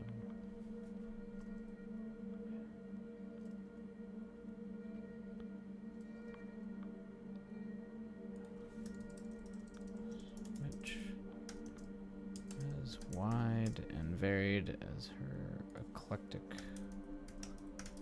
group of friends. There we go. All right. But Milston, in the latter part of the story, got his god complex kicked in by Maija and is called out has got kicked in and chilled out a lot. He's become such an academian of magic that he feels there's not more purpose in his life. Feels that there's not more purpose to life until he saw Cassie. Okay, so he like a man falls a little hard. Like man falls a little hard that his closest peers get uncomfortable around him. Oh, interesting. So he's already kind of turned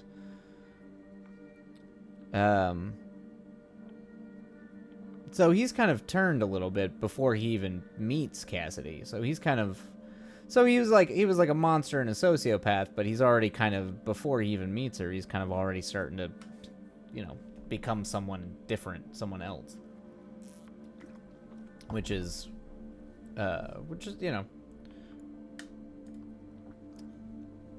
and a man falls as close as get uncomfortable around him. I mean, that's the most human thing. That's definitely like, you and your buddies being like, wow, man, like you. Like we get you like her, but you really like her. Like, calm down. Yeah,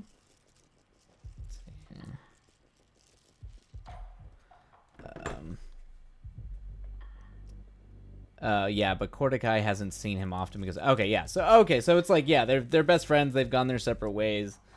They don't see each other quite as like, yeah, okay. So yeah, it's just you're setting things up as kind of a right way for him to be like, no, I swear I'm not as crazy. It's like, dude, the last time you left me, you were a monster. Like, yeah. Like, I'm not letting you touch my sister, who I've just got back in my life, and although she's kind of crazy, but she doesn't seem like it, so I'm not going to let you ruin that. Yeah, there's a lot there. There's a lot of complicated feelings going on there. I think particularly the idea of, like, her realizing that she isn't the monster she purports to be, and then having this friend of yours who's a monster be interested in her. And seeing that is that's when you get the kind of protective brotherly element there, which could be kind of interesting to play with. Bailey, an eager student in her early 20s who's fought tooth and nail just to be there, dressed in subdued preppy clothing as a way to hide.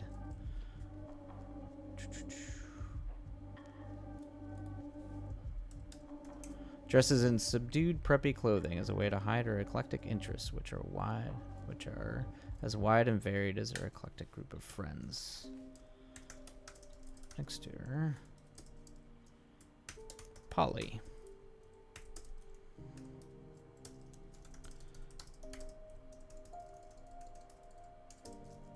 Next to her, Polly, a punk rock.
Cassie is aware of his feelings, but she's a little too nice to say. She's too nice. Well, okay, yeah, she's Mr. Although she was like leading Satan's legions. So I guess, you know, it's interesting that she's nice in that way. I mean, I feel like she's too nice to say no, and she would feel bad thinking that she's just letting someone else in her life down. Oh, okay. But I mean, if she's starting to bring her brother around, it seems like, you know, it's like she's got that on the upswing. Feeling a little better about that. Although, I don't know. I feel like if you're leading Satan's legions, you might be a little bit more blunt with people. But,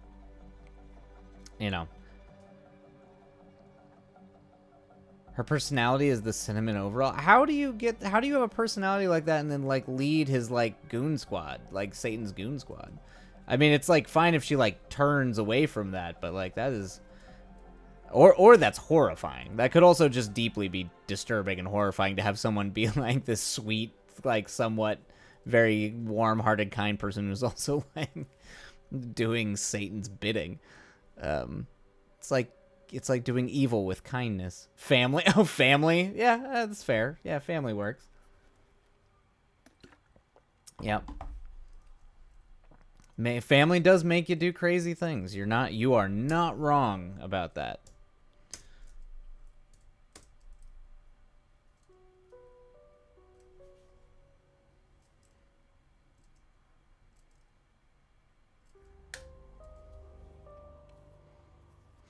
Next to her, Polly, a punk rocker with enough attitude and substance.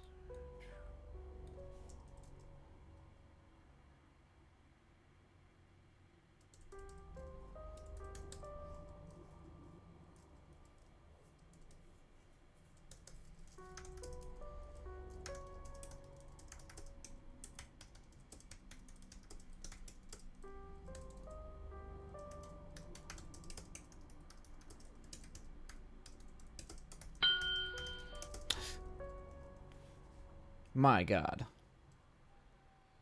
We're at the 15-minute breaks now.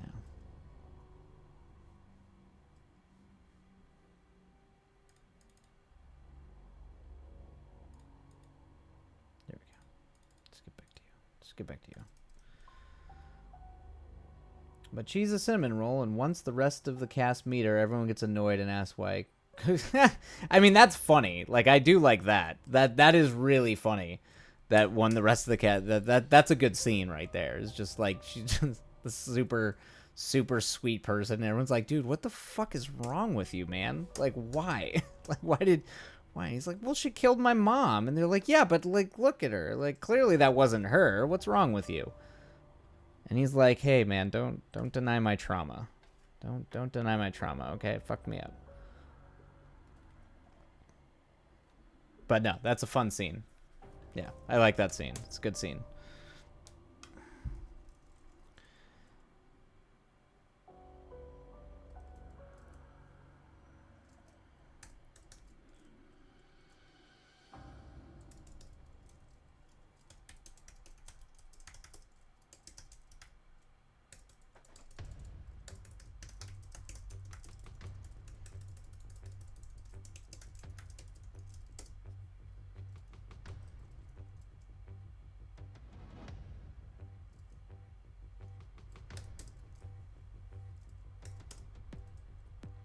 Next to her, Polly, the too cool for school punker with a secret obsession with Sailor Moon comics.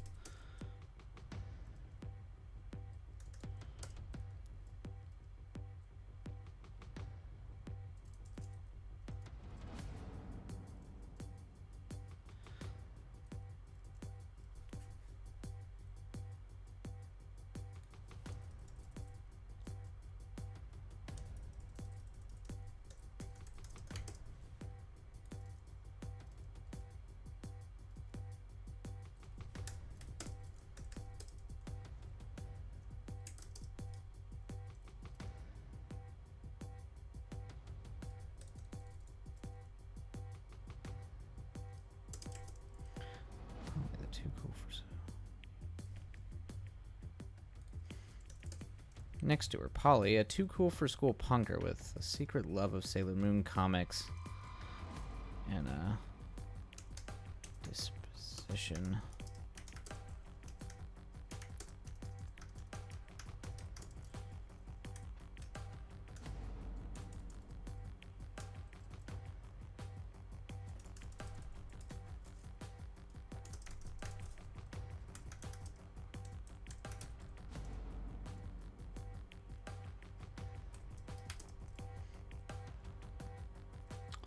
Tuco First School Punker with a secret love of Sailor Moon comics and the why the fuck. Secret love of Sailor Moon comics. Tuco First School Punker with a secret love of Sailor Moon comics and a why the fuck not.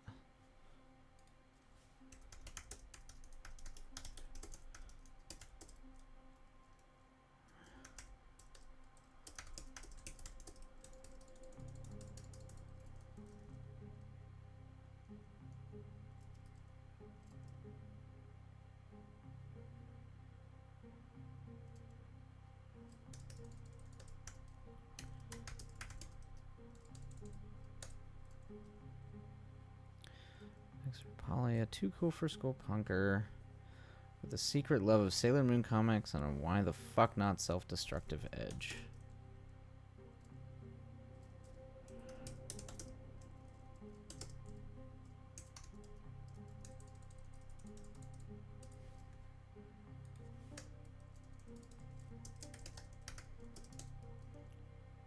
Next to Bailey is Polly, a too cool for school punker with a secret love of Sailor Moon comics and a why the fuck not self-destructive edge.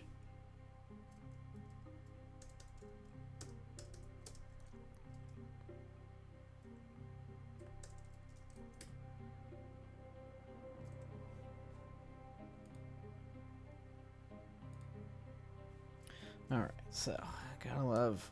Alright, what we got? The other part of that is that Kordakai later gets a daughter. Okay, well, I'm naturally, as life goes on.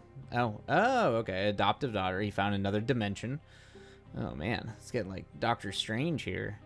An adoptive daughter, he found another dimension, and she wants to meet her aunt badly, so being good dad, he lets her meet family. It's also funny, Kordakai's daughter, Rue, brings the gang back together for a long time.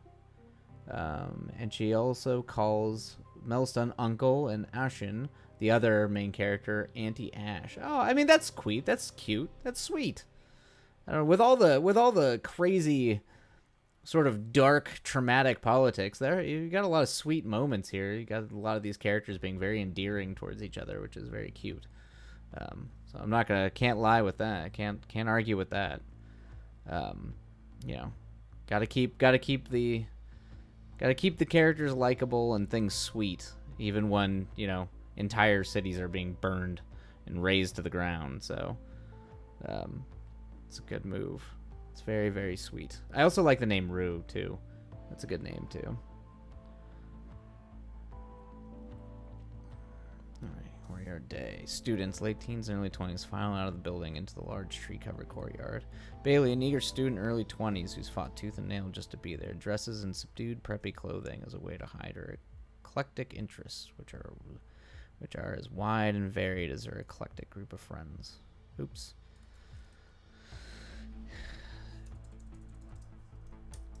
Eccentric group of friends. That's what we want. Not eclectic twice. Alright. As a way to hide her eclectic interests, which are as wide and varied as her eccentric group of friends. Next to Bailey is Polly, a too cool for school punker with a secret love of Sailor Moon comics and a why the fuck not. Actually, I should probably put that in quotes.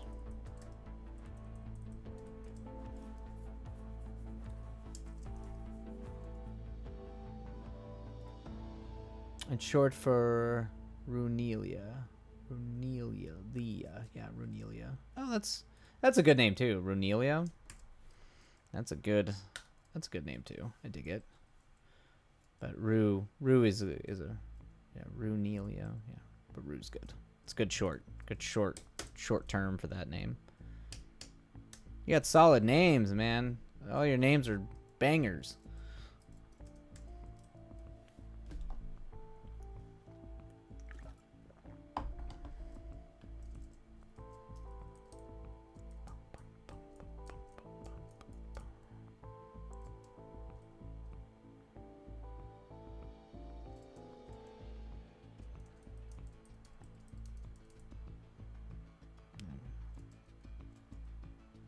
It took a second to make them up. Well, I would imagine so. It's coming up with names can actually be really difficult, and you've got some really fucking good ones there. So, I don't imagine they were just easy peasy. And they're original too, which is nice.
You haven't talked about it? Yeah, that's right. You just realized I haven't talked about Ashen. You have not. Although now I know that it's anti-Ash. Oh, okay, so Ashen's the main character. Okay. Very cool. Okay. We've talked about all these other characters. The actual main character. Sometimes I go down a trap where I become obsessed with some of the side characters more than the main character, which always bums me out because I'm worried that the main character is not interesting enough. I don't think that's necessarily the case, but sometimes because you have to kind of keep some main characters within a kind of an acceptable scope of relatability, that you can be a little bit more eccentric and crazy with your side characters. So sometimes you could be a little bit more like have a good time talking about the other weird characters in the story. Yeah, no, I get that worry all the time. I have it all the time where you're just worried you're picking the absolute wrong character, but I mean, you obviously want to make sure that your main characters are interesting and compelling and all that, but you have to remember that because your side characters, they get to be a little bit freer than your main character does. And so you can make them a little bit more eccentric and kooky or fun or kind of weird, because they don't necessarily need to be quite as relatable as your lead, depending on the type of story you're trying to tell. But I think that's actually why a lot of people, particularly fans of the work, they're going to identify with different characters differently. So you're already going to get the weird people or the niche people who are going to like your more like eccentric, kooky characters and be more attracted to those characters, while a large portion of the audience is going to be like attracted, like will relate more to your lead character. Because like, look at any major fantasy series like that point. Like, is so many people are like, is Harry Potter really the most interesting in Harry Potter? Is Frodo really the most interesting in Lord of the Rings? I mean, some people go so far as to even argue that Sam is actually more of a main character than Frodo. He has way more of an arc. So you get that all the time, but that doesn't mean these characters are bad characters or pointless. You just want to make sure they're not too hollow. But I don't think you've got so much other weird kind of world building stuff going on in the background. I'd be shocked if, and sometimes some of that background stuff with the other characters can even be too much. It can almost convolute. It's like the Luke Skywalker syndrome. We understand kid who doesn't want to be on his desert planet anymore, and wants to leave, and then discovers a much bigger, broader world. It's a lot easier to relate to. So a lot of people, you'll just be able to get more people to kind of follow that versus following like a dense history with kind of like a crazy, kooky character. That's for like weirdos, the weirdos like me, or weirdos like that find those kooky characters fascinating. But I don't think that's a problem. I think you should always want to make them interesting and compelling, but at the same time, don't think that it's, or at least that's what I try to tell myself. Don't think that it's just a sign that your main character is not interesting. Because you like talking about the other characters too. It's because you get to be freer with those other characters, so you feel less chained to the narrative. Ashen basically is the story of a closeted princess, into a stone cold queen that will stomp anyone. I mean, yeah, there you go. Yeah.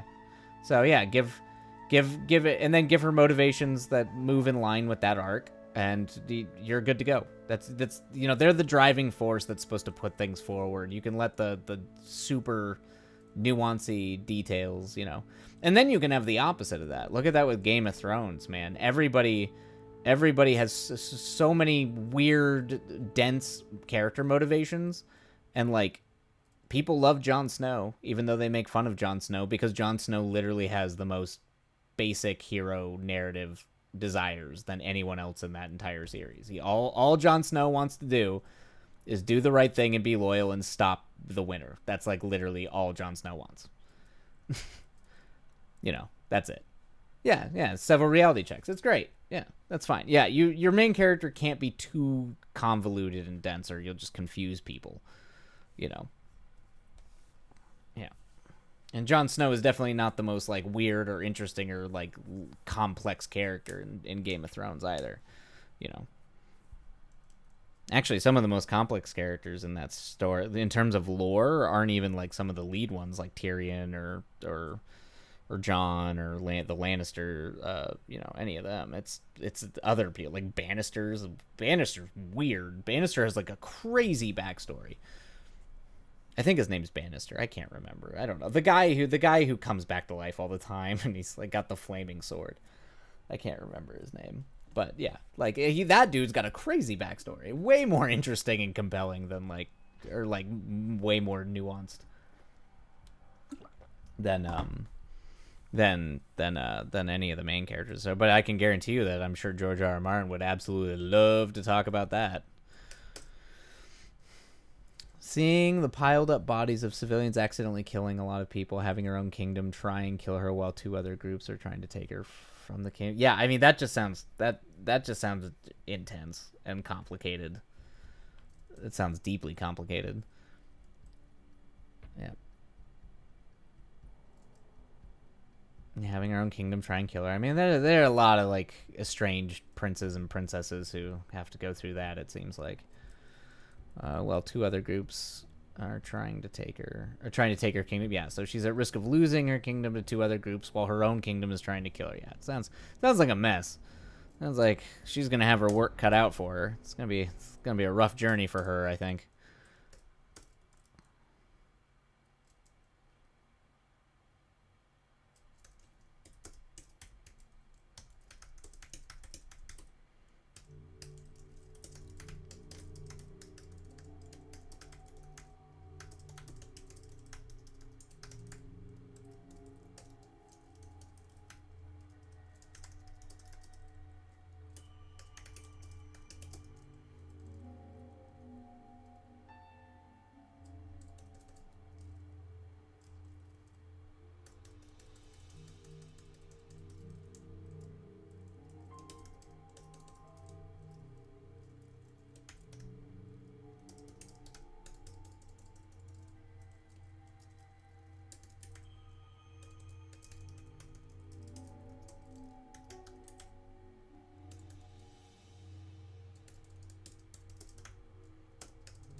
She had to see a lot of crap without enough time to process anything, but she definitely took the lead and didn't break. Yeah, there's an anime that I really like called Shinseki Yori, which the English translation of it I think is From the New World. And one of my favorite things about that show is that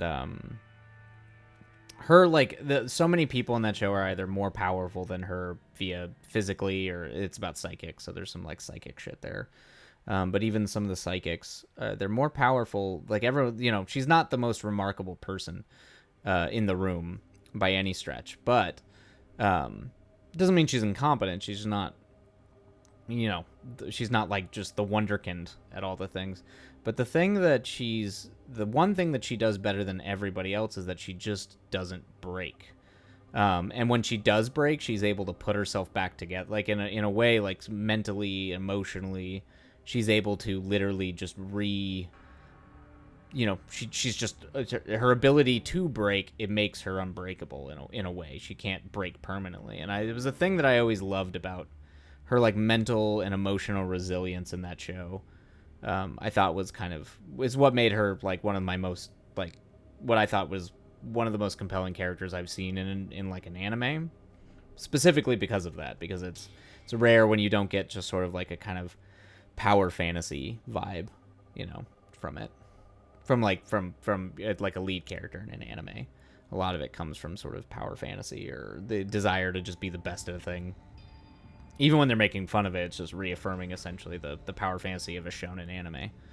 But it's just so that's good. That's a good quality for a main character to have. It didn't break. Always trying to make it better. Always fighting for something better, but also just doesn't break. Or break permanently. You can have them break. You can have them have their Dark Night of the Soul moments, but break permanently.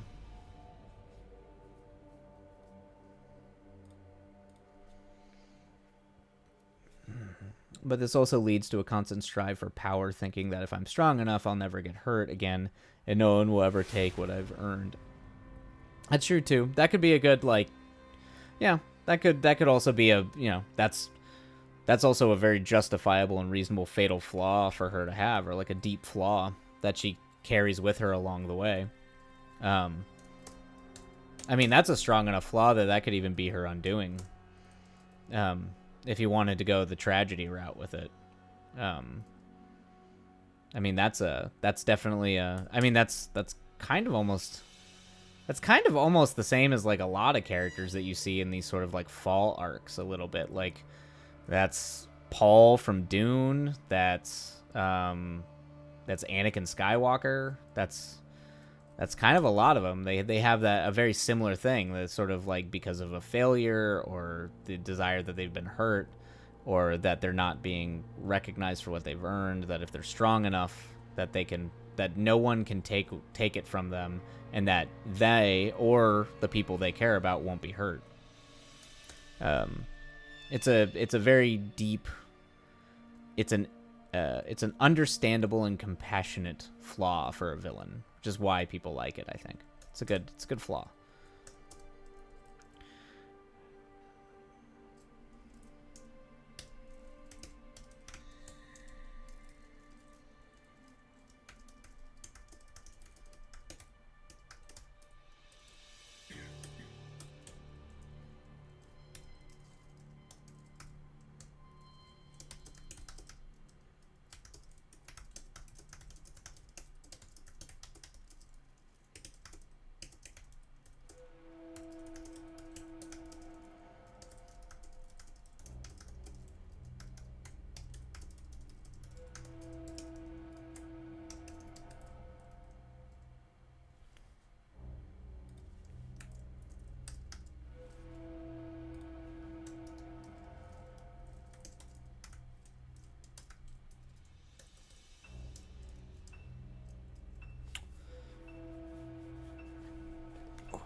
Where Milestone, of all people, has to tell her that if she wants to lose everything and have it be her fault this time, keep striving. Of all people, has to tell her that if she wants to lose everything and have it be her fault this time, keep striving. Yeah, since that's sort of been his path. Yeah, there you go. Yeah. It's the person who's been down the dark road telling the other person not to go. Now the question is do they, sometimes some people can be told the wrong way, but they don't understand the wrong way until they walk down that path themselves. But then there comes the idea of what does it mean to be the hero? Is the hero the one who can start to tease down that path and recognizing it, and it's like sort of the heroic act is being able to recognize the wisdom that's been given to them so that they can pull away from it, or are they the ones who also have to walk down that path? That's kind of like a weird, I always wondered a little bit about that. It's very like Dostoevsky and like Brothers Karamazov thing, where it's like, the holy man with a dark past kind of thing, where can you have a holy man or a hero or something like that who has a deeply, deeply dark past? And is that actually what a mythical hero is, or is that much more of like a meditative, mystical thing going on? But, yeah, that's gonna dictate the quality of your hero in terms of not the quality of like good or bad. What I mean by quality is like, what is their kind of character, the quality of their character. Are they going to be the kind of person who can eventually, even though they tease that path, get wisdom and are able to listen to the wisdom given to them so that they can pull back at the last moment and not succumb? Or do they have to walk that path for themselves before they can truly reject it? You know, because that's the thing, is the allure is always there if you've never actually walked it. Even though you can reject it, you know, it's still mysterious. It's still appealing. And so that kind of creates the sort of eternal struggle of the hero. You can't just reject it once. You have to reject it over and over and over again. Always reject the lure. While those who go down the path can oftentimes be like, oh, I went down it and it was a bad, bad time, so don't do it.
She only gets a clue when she plans to conquer more and realizes she's okay with a world war. Right then she remembers something actually my boy Dustin is known for.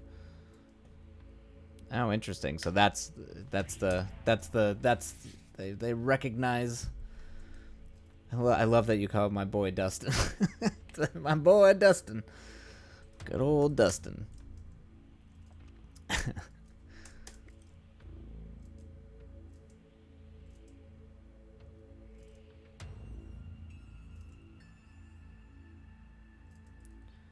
Dustin is known as good blood because his origins teach that the only good blood is no blood at all. Yeah, that's good. I dig that. So that is a good thing for your hero to remember, and also a good character to inspire her at a moment of, I'm okay with starting a world war. So you definitely set your stakes high.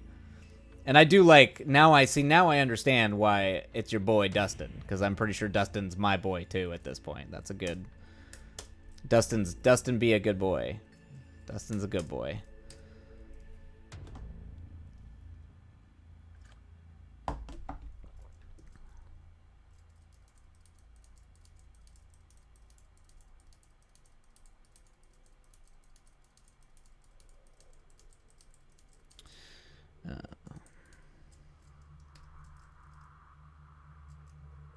Nice.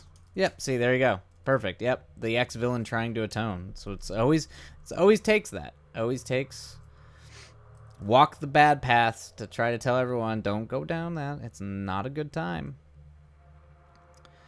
The best teachers are often the most damaged, broken, and evil of us that have somehow come to terms with their evil.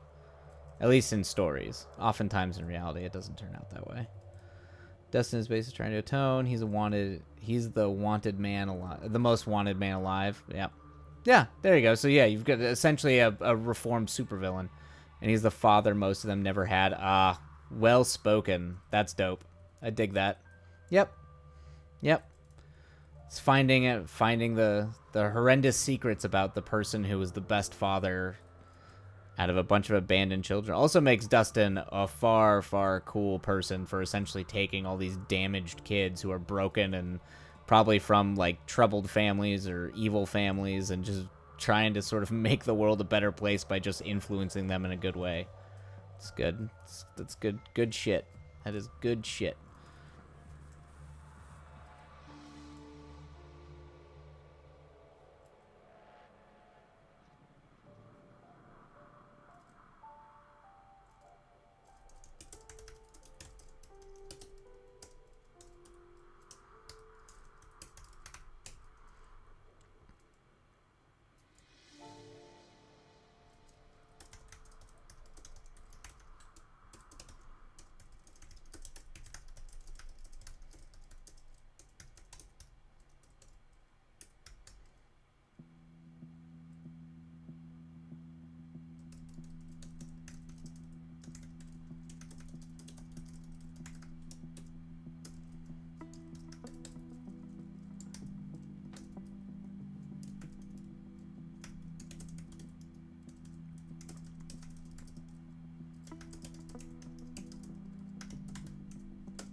Let's see. Well, he didn't want to because he thought they'd start a war. Okay, but he also thought if they really can make world peace, he can live without sin or debt. Hey, now there you go. But he also thought that if they really can make world peace, he can live without sin or debt. Oh, yeah, make a world. He can live, yeah. Yeah, that makes total sense. Yeah, of course. Never mind, you're crazy. Are you talking about yourself? I mean, I'm crazy tonight. We're all crazy. We're all out of our minds. That's if you want to write and tell stories, that's the first thing is you're crazy. We're all nuts. There's nothing wrong with that. There's nothing wrong with being nuts. But I mean, that makes sense. Like, yeah, he's like, they'd probably start a world war. I mean, that's also a cool little character moment for him too, to be like, oh no, we don't want to deal with these, with these kids. But that's also if he's trying to break himself of his old thinking, his old habits, his much more like brutal and evil habits. The idea that he's like, wait, I can, like, maybe I can guide them to something better. That's like generally, and I can atone for my past. That's the teacher character. That's the nice thing, they're always atoning for something of a failure that they feel like they failed deeply, either themselves or someone else, that they're partially responsible for the position that people find themselves in. So in a lot of ways, the teacher characters always are, in a way, trying to atone for something themselves. And that can make them both some of the most interesting characters, but also the most human characters. Because, and especially if you have people that never accept them for that atonement, because some people won't. Some people, particularly depending how heinous the actions were that they did, some people won't do it. They won't accept that forgiveness or that atone. But the possibility remains, and that's the hopeful part of that. Is that there's always the possibility. There's always the possibility that if we've been hurt, that we can forgive, or that, the wrong things that we do, we can forgive ourselves, and also the world itself will maybe not, even if not forgive, at least accept us for what we are. Yeah, oh, well, oh shit, okay, yeah, alright, so you're going real hard with it. Yeah, so he did, genocide, he did genocide. Or almost did genocide. He was like, oh, yeah, okay, yeah, you just full-on genocide. Cool. Just going straight for. Don't go too far down that. I mean, that's a hard thing to forgive. Oh, accidentally. Okay, yeah. There you go. So yeah, accidentally. Yep. Still bad. Probably motivation's not that great, but at least it was an accident. Did not directly intend on wiping out a group of people, but there were unforeseen consequences. That's good. Definitely a smart idea to make that accidental and not necessarily fully happening.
In short, his first love hates him because her and her race were close to becoming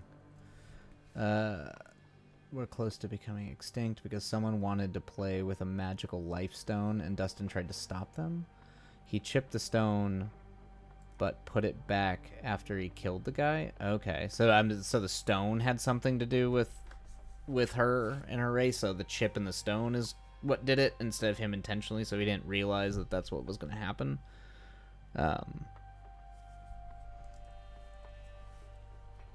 That makes. I mean, that's like, yeah, you're dealing with like powers you don't understand, so I guess I could see that. I mean, that sucks. His first love hates him. You know, nobody wants that. So you got to add. Good job adding the personal dimension to not just the broader you killed a bunch of people, but also the people you killed also is the person you loved.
Furthermore, as a precaution, she now put the life stone in herself, so now she controls a whole part of an ocean and the animals. I mean, that sounds cool.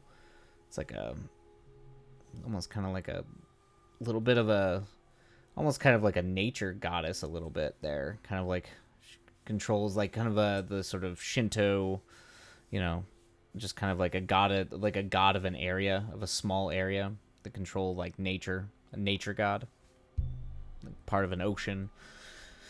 The animals. I don't know. That's cool. I dig that. I dig that kind of like it's like Totoro. It's like just Totoro's in charge of that forest. See, that makes sense. Okay, she's a siren. See, yep, that makes 100% sense. 100%. Makes sense she would control a portion of the ocean.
So my boy was pulling a siren in his world. They aren't ugly. Yeah, there you go. Yeah, I mean they don't need to be ugly at all of them, but it's weird to think since she is a monster. It's fantasy stuff, man. Come on, I mean we've had people, go with aliens, go with monsters. It's fine. It's fantasy stuff. We make that stuff work. Or was it from like Galaxy Quest? I mean, he hooks up with the alien in that, and they seem like they're really in love. It's fine.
His whole story with her is he saved her after she got kicked out from she got knocked out from a rock and was the only person on his ship to save her. And he was the only person on the ship to save her. They talked for a while and got to know each other, and they were hitched. Yep, yeah.